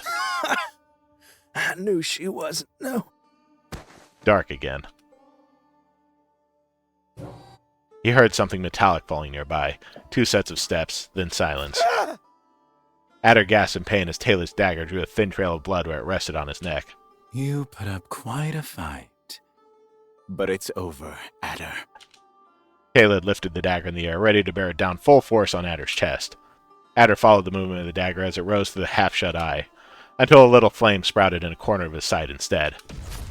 Taylor's dagger pierced skin and bone, and it would have punctured Adder's very heart if a sudden blast of scalding air hadn't pushed Taylor off him. What? Fire. Fire coming out the other side of the palace, towards the sky, all over the roof. Fire coming from one room. Sep! No! Taylor ran in the direction of the fire, muttering desperate things under his breath. Adder just laid on the ground, bleeding with his eye closed. He heard one set of steps move towards him. Then another, and one last. As he felt the golem's weight climbing on top of him once more, he couldn't help but think this was almost funny, really. I have to fix that. Oh, sorry. I have to fix the typo. His second time getting stabbed wasn't quite so bad as the first, but he couldn't seem to find the strength to get up and run this time around. Always easier getting stabbed the second time. Is this how you die after all, Bones? Struggling to keep his eye open, Adder looked up. He saw the point of the knife, the golem's arm, and the silhouette of another hand stretched over him. That's so sad. I thought I'd get to kill you myself. His eye rolled back towards the patio, finding instead the royal pathway hovering over him. He heard a young guard screaming and the Jasif losing her will to escape. It sucks, doesn't it? And it's only going to get worse from here.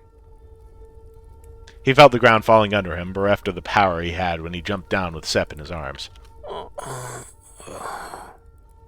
He ran through a wall, and he climbed up a window, and he made his way into someone else's mind. He did so many things he could have never done on his own, because someone else was there watching him. If you're not going to fight, I'll order Aina to let that thing put you out of your misery now. And he wondered if that was magic too. If she had been looking after him before he even knew. If she had just wished him well while he couldn't do anything for her. If he was just glad to feel useful again. Get up. He tried to breathe. Tried to follow the lessons she had so insistently taught him, though he knew why they never worked. Why he could never look inward. No, not like this. Get up. Memory after memory started filling his mind. Memories he had so gladly given away. That's it. Fight. He saw his home, and the cart taking him so far away. The last time he would ever see his mother and his father and his siblings. We need you here a little longer. He saw his boss and the fort and the captains new and old. He remembered the last time he slept with 2 eyes. The last time he let himself rest and give up. Get The last time he failed everyone. He wouldn't fail again. Good talk. I'll catch you later, pup. Yay. Why did you stop there? Sorry, I just wanted to check if you were still paying attention. I so am. How could I not be? I finally know where this is going. It's the day without sun. I learned about this back when I went to school. You aren't going anymore? No. I have special permission to miss out on it. Oh, the curse of my precocious intellect. I was too smart for my teachers. They couldn't handle my genius. I feel like I may have perhaps started to develop an ear for Lynn's lies, but not yet the heart to call her out on them. Lynn, are you sure you want to continue with this now? It's really late, and I'm rather nervous about your health. Well, aren't you a fretter? I'm not fretting, I'm just letting you know you could die at any moment. Lynn blinks once, in such a way I can almost hear it. She squints her eyes at me, just to double check. That's one hay of a fortune. It's not a prediction, it's a fact. You will die. Yeah? Won't we all? No. Lynn finally seems to understand. Whatever it is, I need her to understand, I suppose. There's still a few hours left before sunrise, and you're not really in a rush to go back, right? Would you care for a nap? Will that put you at ease? I have no idea what you're talking about. I'm so at ease right now. Never been more unbothered. Lynn makes no effort to hide the fact she's looking down on me. Fine, I'll take that nap.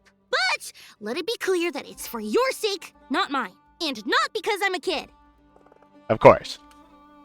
Lynn continues to grumble as she folds her arms into a headrest. Rest well, little one.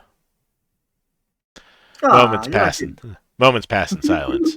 I would not be able to guess how long. My mind keeps screaming at me to run. Nothing good ever comes from involving myself with mortals. But she's just a child, and it is a fact that kids are phenomenal. The greatest bloodling invention. Their minds are quick and sharp and so full of hope. No, they barely even need hope, more like. They just see things as they are. The world is kind in their minds. I never got to be a child, and I'm not a gaze reader, so that's just my impression of them, I suppose. I can't help but admire their commitment to positivity. She'll be fine. She has a whole life ahead of her. But I may as well get some work done while I can. Let's see if I remember how to do this. To the worshipful Constable Buntalos, greetings. I seek thy mercy in this hour of... No. Dearest Agardia, it is my great hope that you're still exuberant and thriving. I have need of your... Listen here, you vapid offshoot of a decomposing turnip. I need a favor.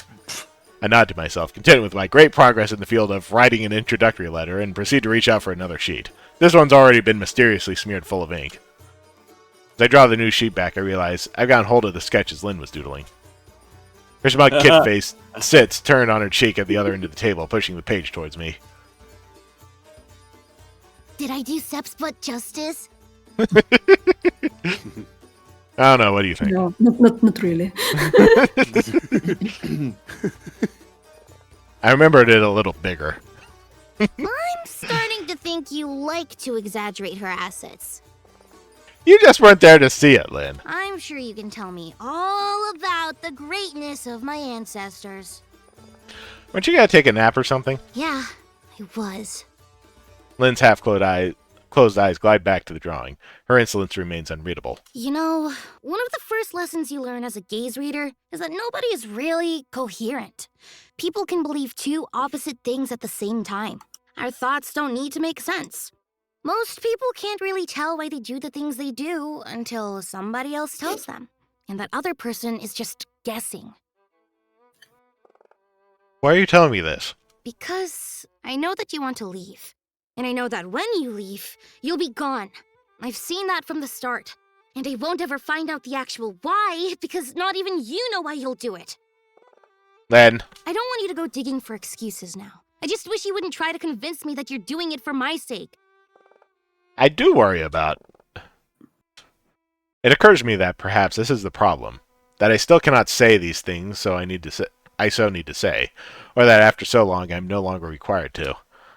And that my thoughts are hardly my own from the moment I met her, so the question remains a direct one. Maybe, or maybe not. We could spend all day coming up with theories, really.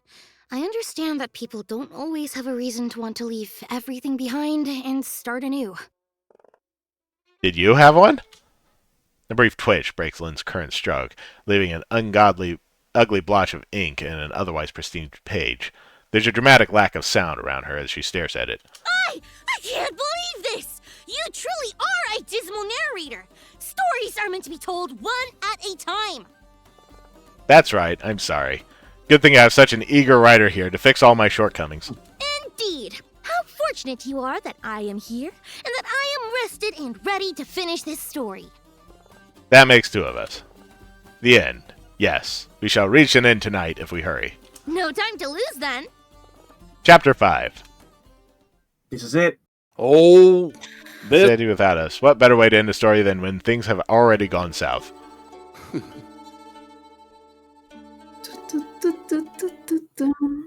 This is the part we've all been waiting for. Yeah. Welcome, y'all, to Chapter 5. Darkness. A net cast over the sky, pricked by stars who refuse to be hidden. Content. Yeah. What a curious phenomenon. Darkness, where the midday sun had sat in its throne above the city of Heirloom just moments earlier. For the first time in decades, the curtains were drawn over the celestial stage of Dakna in its totality so that its overawed inhabitants may gaze upon the stars in the middle of the day. A day without sun. But history demands... the Dark Souls of Hayseed Knight. Yes. Yes. History demands we lead our eyes away from the wonders of the sky so that we may witness the horrors of the ground instead.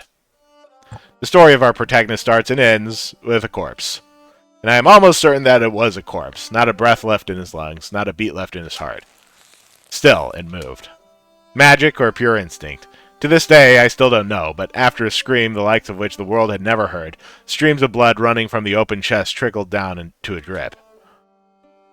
With this surge of strength, the dead man ran, past the deactivated golems, past the fleeing denizens of the Desert Rose, into the fire that had spread all over the first floor already. Septos! Open up! Sep! Taylor had banged helplessly on the door, rushing against the flames to try and make their way out of the room. His last two mechanical companions lay discarded against the wall, having been reduced to eerie porcelain carcasses after the blast. Seeing him on his knees, defeated the way he was, you would think that Taylor hadn't noticed the fire encroaching all over the first floor. But what else could he do but scream? Who else could he turn to? The gods? Without his personal retinue, Taylor was turned again to nothing but a weak runt. The deer who could barely gather enough strength to push down a handle. All the money in the world would not make the door budge. Sep! A presence crept up behind the treasurer, casting a large shadow over the door he was so desperately pulling against. Taylor gasped at the grim apparition. It only stared back. In the dark void left between the flames engulfing the corridor, Adder's eyes shone an unnatural blue. How? The question sank back into his throat the moment the massive hand fell on his shoulder. But the gesture betrayed no grudge. Taylor was gently pushed out of the way. One short shove, and the door flew open. Tendrils of fire and smoke grasped at them, but Taylor still ran in first. Sep! Answer me! One eye glowing blue, is that Than's Undertale? Yeah, that's it. Than's Undertale. There was no Sep in that room, no answers, and no sign of life. There was dark smoke and char. There was fire roaming over them, devouring the curtains and the woodwork, and in a corner, curled on what remained of a bed, a charred silhouette cut against an envelope of flames. No, not flames exactly. The moneylender could only recognize the creature in front of him by the blue embers that once formed her eyes. I'm getting... Caled extended a hesitant hand towards the licks of fire. They seemed to lash at him, making him scream in pain as he recoiled. As if beckoned by a sound beyond Taylor's senses, a dead man behind him started lumbering forwards. Don't you dare touch my... The ease with which Adder's form grabbed Taylor by the neck and tossed him through the window would have surely been a surprise to both. The red deer flew across the room and into the balcony, nearly toppling to the woodwork as well. It was the mercy of the lattice that spared him from death this time, not Adder's. Once more, he could do nothing but watch Adder gently kneel down and destroyed his sister's life. The silhouette of a ruminant was no more. What Adder lifted into his hands may have well been a heap of ash with bells. The embers around what remained of Sep crawled over Adder's body, gently kissing over every cut and bruise, giving life back to him as they faded away. One last speck of light buried itself in the wound in Adder's heart, glowed one last time, and disappeared. So followed the eerie glow in Adder's eye, vanished in a calm blink. What? There only remained in the room a confused boy, a lifeless body, and a fire threatening to kill them all. No, I lie. There was Taylor, too, much too shocked to pay any mind to Adder's newly sprouted fear of him. He lifted himself off the ground, dusted himself, and took a handkerchief to his nose to wipe away some of the blood. Follow me. Adder didn't have time to think, much less hesitate. He followed suit. Through empty corridors and burning debris, Taylor walked in front of Adder, leading them with determination. His fame of having ice-cold blood didn't betray him. What happened? Where'd the cuts go? I thought I was bound to... Cease your useless yapping. I cannot answer your questions. They arrived at an old winery of sorts, where Adder finally allowed himself the mental space to doubt Taylor's intentions.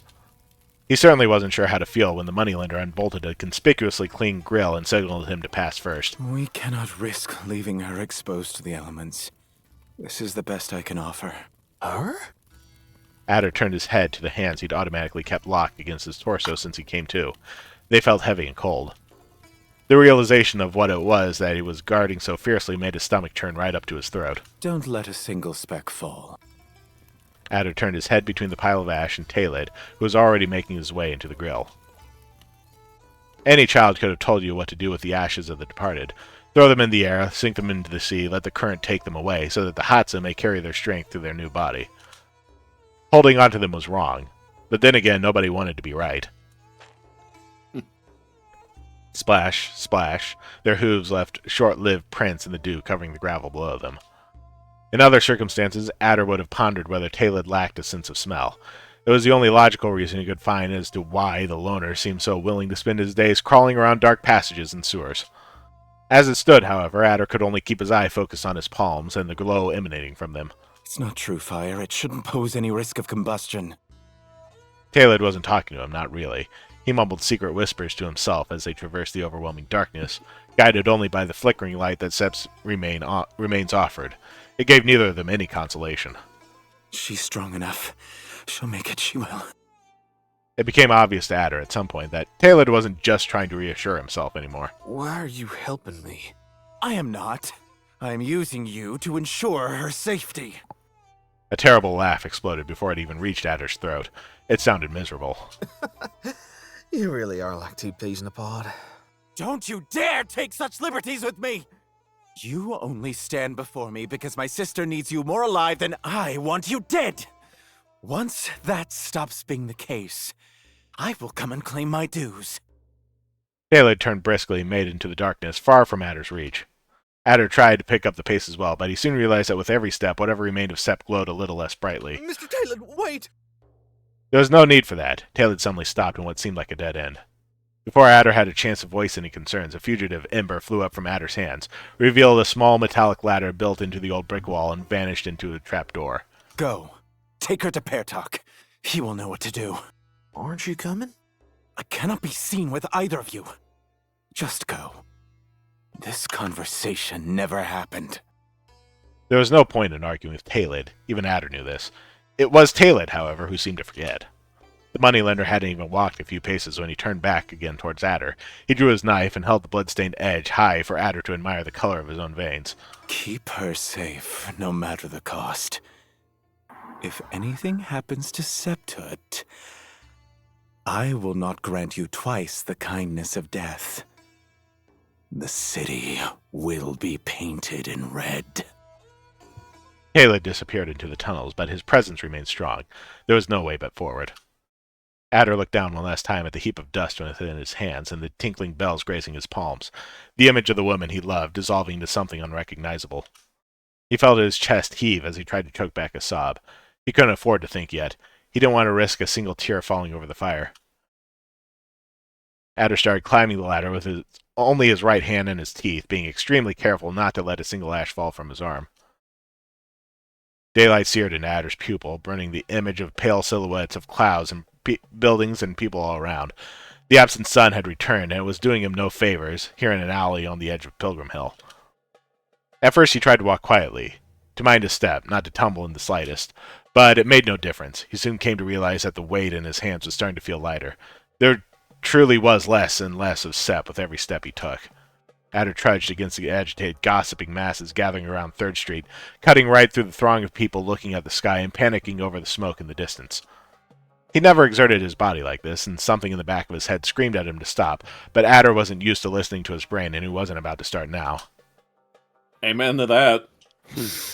The Temple of Hero at last, but the gate was shut, as it usually would only be at night. No! No! What? Come on! Open up! It's me! Please!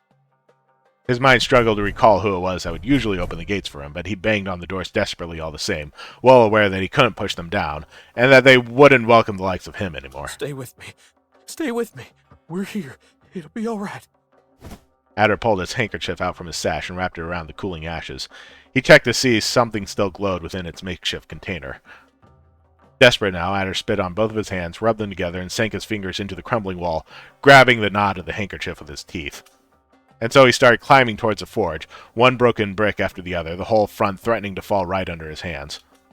He would get there. He would make his way to Pertok, and he would save Sep no matter what. If he fell, he'd climb again. He'd break his way through the wall if he had to. He'd take down the whole temple brick by brick if there was no other way. Yes? Who's there? And then, like so, unaware of Adder's turmoil and the ensuing determination, the huge metal gate opened slowly, innocently. Inside he found a goat.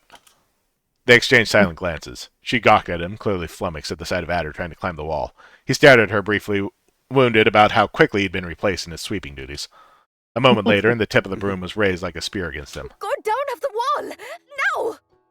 He could hardly blame her. Shaggy, flustered, gigantic deer with a handkerchief in his mouth, burnished hand marks on his chest, and his singed fur all over his body probably wasn't the friendliest sight, and he wasn't about to help his case. What? Pertok, the merchant! Red, the merchant! Where is he? I don't understand. White beard, red fur, fancy hat, maybe on fire. You can't miss him.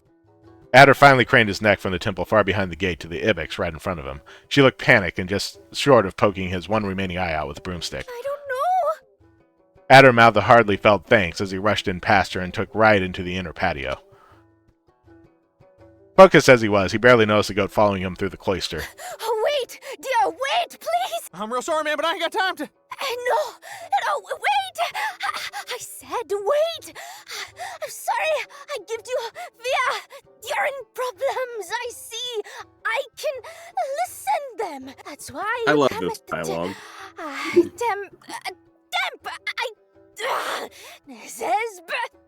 Excuse me. Give me a... The little goat put a hand to her chest, clambering towards the nearby column. Adder couldn't help but stop and approach her out of concern. Once she had regained some breath, she jumped back to her full, limited height. You need help. I'm wrong? I know what a deer must have problems, or they come into Hirap. But you are welcome. Do apne deer jao, yes? Explain me what happened with less hurry. I help you how I can. Adder moved his one eye around the colonnade, biting his tongue so hard they could have drawn blood. He wanted to look anywhere but at the cluelessly optimistic stranger staring expectantly at him. He had to keep Sep safe. He had to find Pertok. He could keep running until he came up with a way to make it all right. But there was nowhere to run. He was already a dead man walking. He could have very well been carrying a corpse for all he knew. Trusting a helpful young woman with the second biggest secret he carried in his chest hardly seemed a reckless choice at this point. It ain't me that needs help. She's just too precious. The goat furrowed her eyebrows, confused, but Adder didn't elaborate. He merely opened up the handkerchief just a little, enough for her to take a peek in. A tiny dying light that offered no warmth awaited inside. The girl remained frozen for a second, looking at the spark. Then she looked Adder straight in the eye with her mouth still agape. No time to explain. No.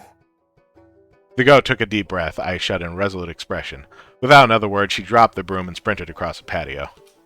Adder didn't hold a single trace of doubt in his rattled bones that she would be back, but he couldn't just wait for her to return either. While his mind hesitated, his hooves led him to the forge. It only made sense. He wasn't a smith, he was barely a broom boy, but there was one thing apprentices were closely acquainted with, it was fanning fires. This he'd done every single day of this long year. Adder cleaned the fire pit as best he could and made a little nest with what remained of Sep. He tore the handkerchief into pieces, then he placed Sep's spark on top. The exhausted boy threw his body weight all over the bellows time and again, rhythmically, praying to whatever god could hear him that he wouldn't just accidentally blow her soul away. The echo of tiny hooves running up the stairs announced the arrival of the sweeping goat, who carried a small tower of books with her. Once settled on a table, she began sorting through the documents, sending Adder from corner to corner to fetch offerings for the flickering flame. Get coal, good coal, and not burn before. Dear Masoma, bless rocks, clean with fire salt. Oh, purification salts! The power ones! I know Pertok kept some around. Adder gathered the salt and the coals and all that remained of Sep's form in the center of the pit. He grabbed a pipe and blew into it directly, too scared to even try the bellows anymore. Then they waited. They steeled their hearts and stared. There was no forge and no temple anymore, only the coal existed. Nothing happened for the longest time, but when they were just about ready to give up... Whoosh! A dark blue fire consumed all the items around as it burned tall and proud, finally returning back to the tranquil flame that trembled slightly before the two shocked bloodlings. The deer and the goat looked at each other. They screamed incomprehensibly in their respective languages. They smashed their heights together in an extremely uncoordinated impromptu hug, which ended with Adder picking the goat up and spinning her once in the air before letting her go in a panic. Even so, there was no end to their cheer. They jumped on and on excitedly all over the forge, celebrating something they couldn't quite even start to understand. Adder finally fell to the sooty ground before the fire pit, watching the flames burn in a blur somewhere beyond his snout. The goat hurriedly kneeled down next to him. Are you okay? No, I'm Adder. Ah, I'm sorry, Adder. I'm Zhao. Are you okay? It was just a... Never mind. I'll survive. And if I'm not the only one anymore, it'll be all thanks to you, ma'am. You just saved us. Never knew we got a hero working for hero. No, I am nothing of the sort. I'm just the new priestess. As I said, right, Sonar, welcoming everyone to the temple is literally what I was born to do. No. You're really going above and beyond, Miss Priestess. I ain't never had a divine nothing chase after me to save my ass anywhere else. Yes. I guess I'm playing to my strengths, whichever they may be. But I appreciate and accept the compliment, truly, misguided as it is. You're welcome. Adder knitted his brow together tightly, a realization threading itself wit by wit in his exhausted brain. Hey, when did Cyrnar get so good? Oh, that's so kind of you. Thank you. I wouldn't consider myself fluent by any stretch, but I have a good ear for it. I mean, I have a lot of practice hearing the merchants in the caravan speak every day, and... No, right now, I mean. It's so much better than it was before. When did it get so... Hold up. It's working! It's working, ain't it? I'm doing the eye magic thing! A magic thing? Oh, you're a gaze reader? Darn right I am! Sam, I'm... The flame burned gingerly in its little bed, stamping Adder's enthusiasm to the ground. Zhao slowly swiveled her head between Adder and the fire pit, lacking words in any language to even attempt to start talking about what happened. Still, she smiled. Would you be so kind as to introduce us? She's... Well, other than probably calling me an idiot, she's... You see... The goat fell completely silent. It was an anguished silence, the kind in which one had a lot to absorb. I think we owe you a real big explanation, Miss Zhao. Adder painted, in broad, flattering strokes, quite the picture. One of a boy escaping from his past, hiding as far from it as he could, running towards an impossible future, resigning himself to a life of bare minimums, for he deserved nothing better, of a boy losing all sense of direction. He told her the story of a woman who had the misfortune of being loved by him, of making him feel special, of how much better she would have been without him, of how he hurt her and how she always despaired for wanting to hurt him back. He told her what just happened moments ago, not that far away, how convinced he was that he ought to be dead, how the sun had come and gone without her. Then silence came back, longer this time. When Zhao spoke again, it was with reverential fear, one born from the horror of committing the highest blasphemy. I came to Erlum because I had a dream a long time ago, Adder. A dream that left me awestruck. I dreamed of a crown of light, and I chose to don it upon me, thinking myself proud and wise for it. I knew I was wrong, but I couldn't keep the thought locked within my chest. When I told the seeress about this dream, she had me banished from the temple, sentencing that it wasn't a dream fit for a priestess with any sense of decency left. I would go on a pilgrimage to face true hardship and shed off my hubris, or I would burn my robes and walk in the shade for the rest of my life. And yet, there truly is no darkness on Dakna. Zhao looked at the fire pit. A small smile crossed her face. Her expression turned somber once more as she turned towards Adder. I'd spent so long as a caravan guard that I thought I'd never see my journey complete. But when I finally arrive at the temple, when I finally find a glimpse of my whole peace, the sun leaves the skies, and you arrive with it. I'm so sorry for... Don't you apologize! This is great! I'm sorry, that came out wrong. I mean, I'm just so happy that the Jasif would require my help. I really should have known from the moment I saw your honors, but I couldn't believe my own eyes. Awesome, we just said midnight. Though she clearly tried, Zhao was thoroughly unable to hide the mix of excitement, hope, and envy on her face as she looked at Adder. This only added to his confusion. My what? Your honors. She hovered a finger over her own shoulders and chest, roughly mirroring where Adder's marks stood on his body. Oh, yeah. She honored me with these, all right. Yes, we're so fortunate that the Jasif decided to bless you. You wouldn't have been able to carry her soul to safety otherwise. To be fair, Your Holiness, I reckon I wouldn't have been able to carry her soul all the way up here any other way. Certainly, it would have been horrifying. Her power would have carbonized you. Adder chuckled awkwardly to himself, suddenly very conscious of how thankful he was that his mean, neurotic quips were wasted on the pious Ibex beside him. He chose to take the tiny flame flickering upwards inside the forge as a sign that someone had understood his words. A sigh welled up deep within Adder's chest. It would stay there for a long time. What's going to happen to her now? I can't answer that. There is no answer that remains eternally unfound, but we should be wary of the plenty that remain unfounded. Only a fool speaks freely of that which one doesn't know. Well, I'll say, that sounded just right up Sep's alley. You some kind of Sephy magic thing, too? Far from it. The seer has always said that Hirub was wise to steer my senses away from the Hatsa, as knowing me, I could trip on the current itself. Adder's face drooped a little more with each word Zhao said. One thing I can say for certain is that I have started several fires in my life. Candle fires, lamp fires, bonfires, ceremonial fires, kitchen fires, wildfire. What I mean to say is that it looks like a healthy, holy fire to me. Yeah, we did the best we could, didn't we? We'll figure something out. Figure out how to speak out of your mouth instead of your ass, traitorous venison. Shut up! Don't you dare utter that word in my presence again, or I'll crack your skull open and have that mustard seed you wear as a brain for breakfast! Pertok stopped yelling for a moment. He flicked one floppy ear halfway up. Is that my Aina with you? I'm afraid not, Seer. It's just Axie, me, you're really Zhao, good at writing and then- colorful threats and insults. Thank you. You shut up too!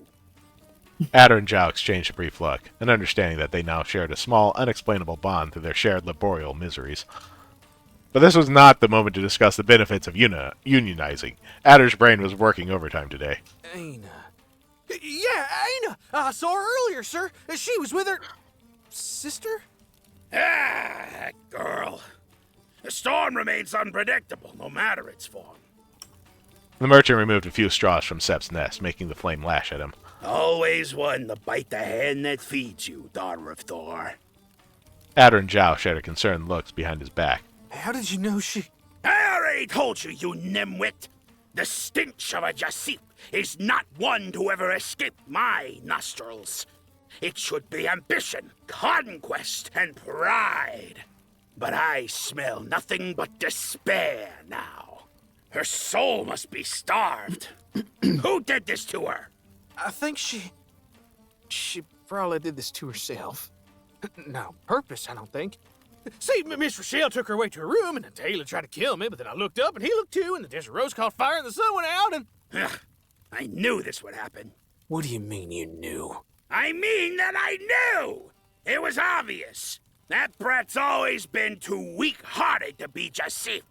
I don't care what that compost brain tree says. She should have grown to become a barmaid in whatever roadside inn that delusional doe stole her from.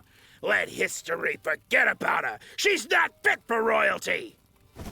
Something snapped a little in Adder's face. A thought must have gone sideways as he grabbed the old man's dinky frame by the collar of his tunic and lifted him off the ground. If you were so sure that it was all going to go sideways, you ought to have done something about it when you got the chance. You should have protected her, you old bastard! Not just shrug and say, I told you so! I did what I could for that child. You ain't done crap! You really gonna tell me to my face that you call sending her back without her memories or whatever it was you did, protecting her? The gods must be crueler than I thought to make you the fool I scried then. What a dangerous thirst for knowledge you hide under that stupid facade of yours, son-up Garthav. I'm hearing lots of words, and none of them is sorry. Do something about this! Ada, put him down already. That's no way to treat an elder. I'm not sure he counts. Adder glanced at Zhao, then back at Pertok. A long, deep breath later, the old man had his hooves back on the ground. Turn those wax-ridden ears of yours to me, child. I have but one piece of advice. I'm not the only one who can sense a weakness like this.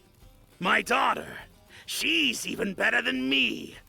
And I know she still hungers for revenge. Don't let her remember. Keep the sun away from her. With that, Pertok turned around and began limping downstairs. Hold up, that's it? Where are you going? To my room, to resume my nap where I left it. I'm far too old to be any god's milkmaid.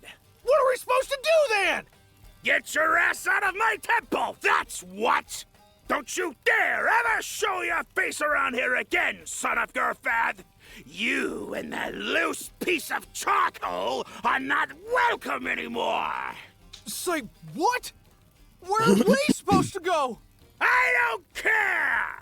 You chose to stick your antlers where you shouldn't have. Now live with the consequences. Adder remained locked in place, simmering in his rage. That pot had been boiling for far too long. I'm gonna show you consequences. Before Adder could put a full stop on that sentence, the world turned dark. What happened, Mr. Bard? Adder opened his eyes slowly. He could tell dusk was creeping up on the city somewhere to his right. Only the glow of the fire burning in the forge managed to light up his memories. Ada, you shouldn't be up. Go back to sleep. The boy found himself helplessly pushed back into a pile of something that rumbled and shifted beneath his back. It smelled like charcoal, with a sheet on it to put visitors in mind of cozy bed. I can't. Where are we? Is this the forge?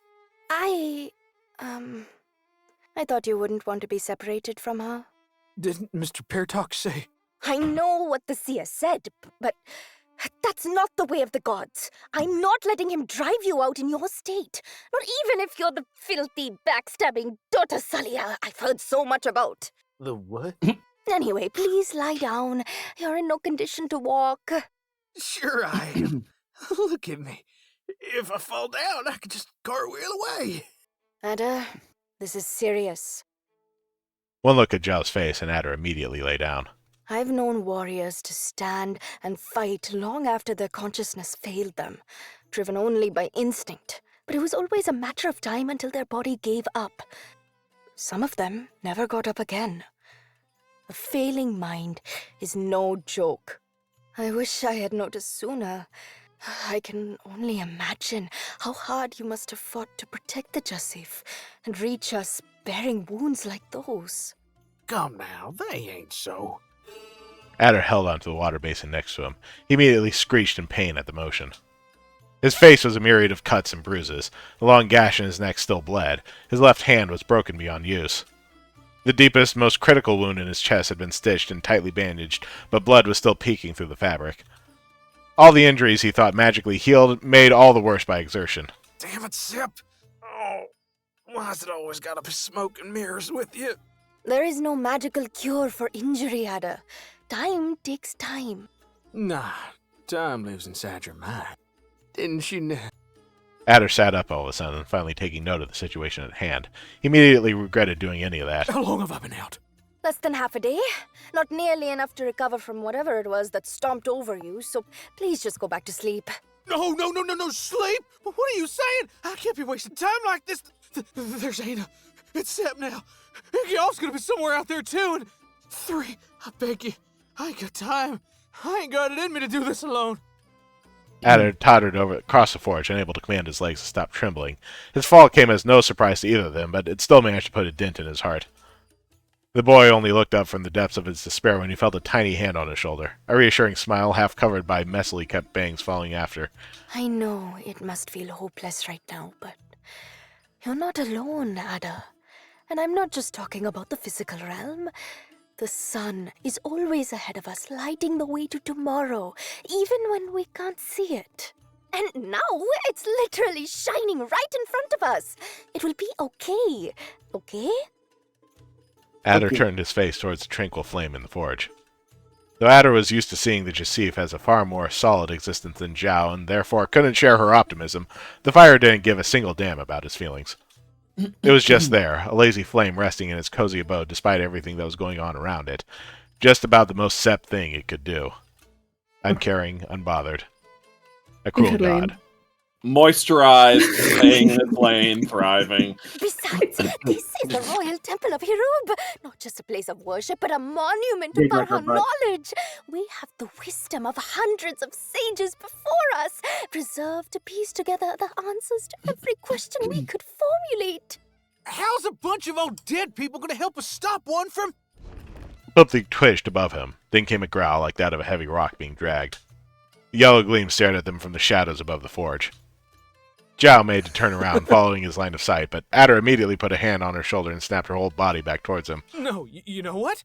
You're 3,000% right. This place is filled to the brim with books and stuff, but you know what's sad?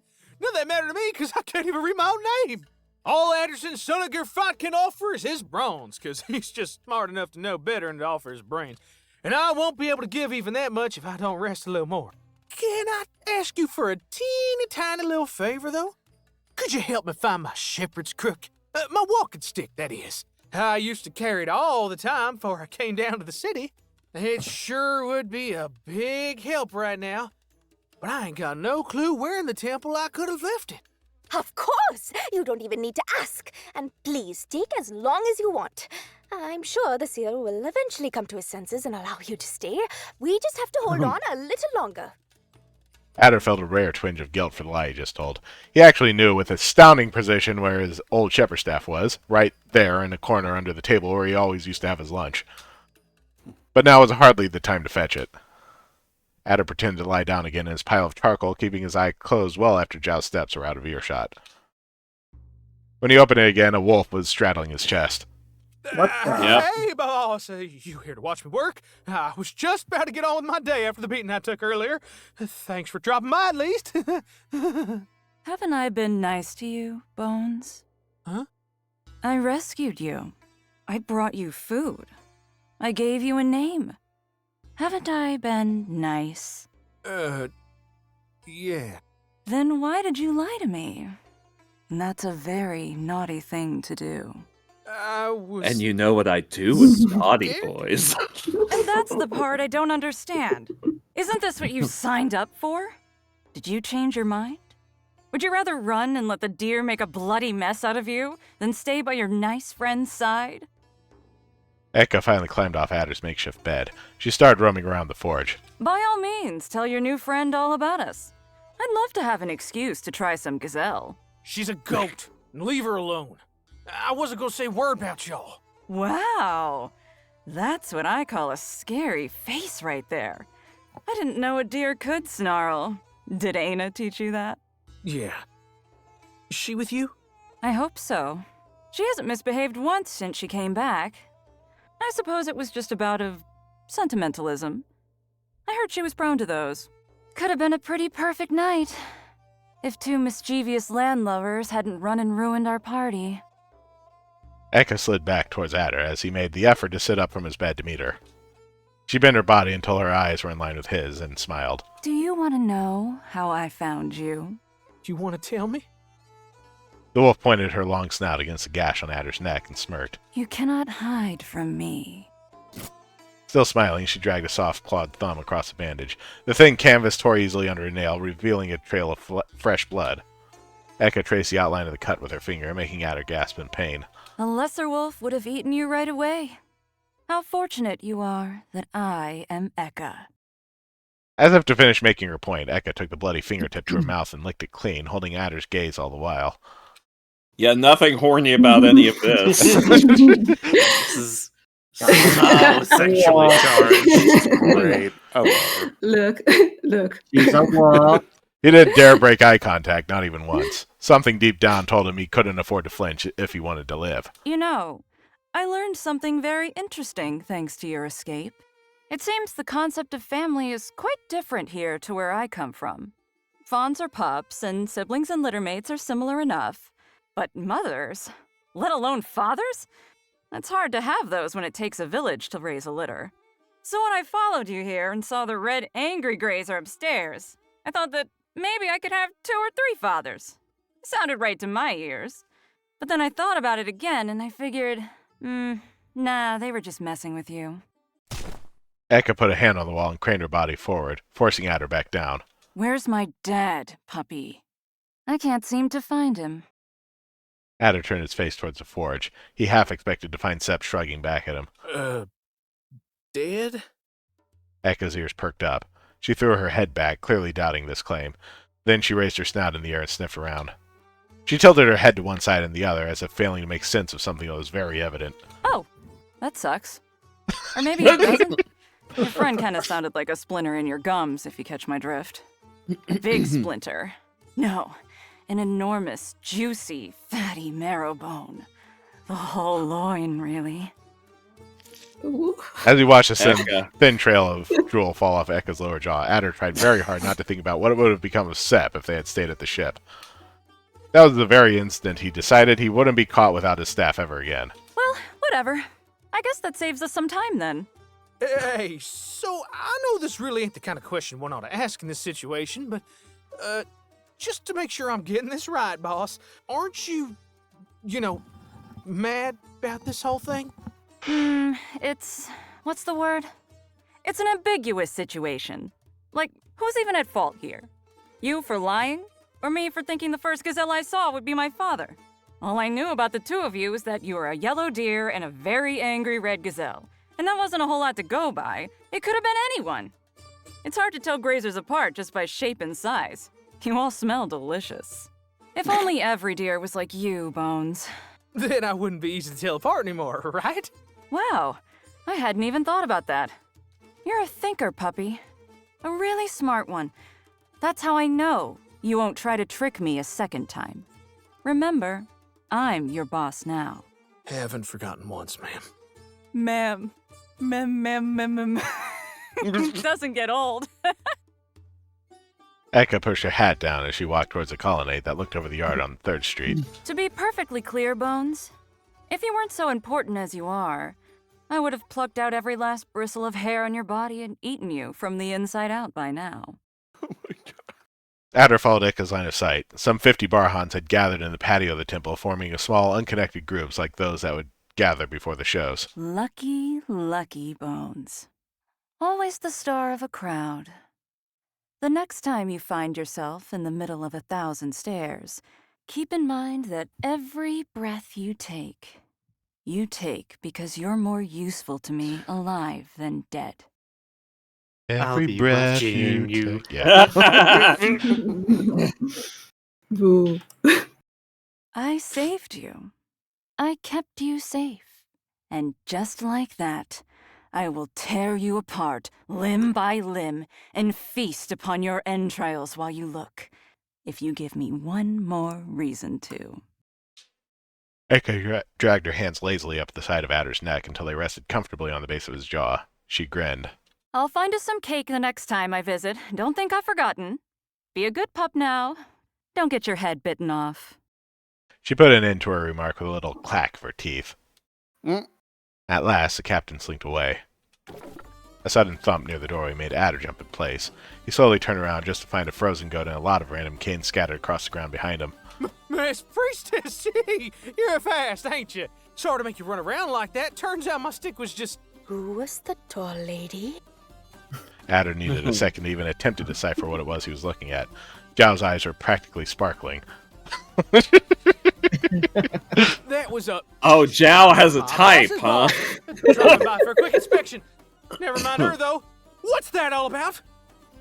Adder extended a giant finger towards a small crowd gathering in the plaza at the other side of the gates. The congregation? As I commented yesterday, it's amazing how horny this game is for not even having any explicit nudity.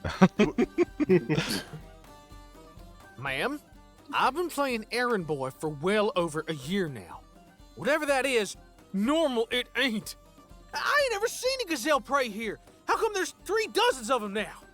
Oh, that must mean my efforts to spread the good news about the return of the Jasif while you rested must have borne some fruit. You promised them fruit!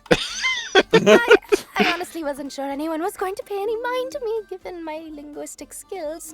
But I suppose a few Barhans must have seen the sun disappear over the city and taken that as a sign. The desert rose, Adder thought to himself, feeling drops of sweat fall through his back like hail. They saw the desert rose going up in flames and took that as a sign. I can't believe I'm having any part in this. The children of Hirub coming together to wait for the Jasif to be returned to us. This is marvelous. We should ask the seer to officiate a ceremony. Say what? You want us on a pyre or what? Leave the patron alone. That man got a drop of holiness in his body. He'll only curse us out.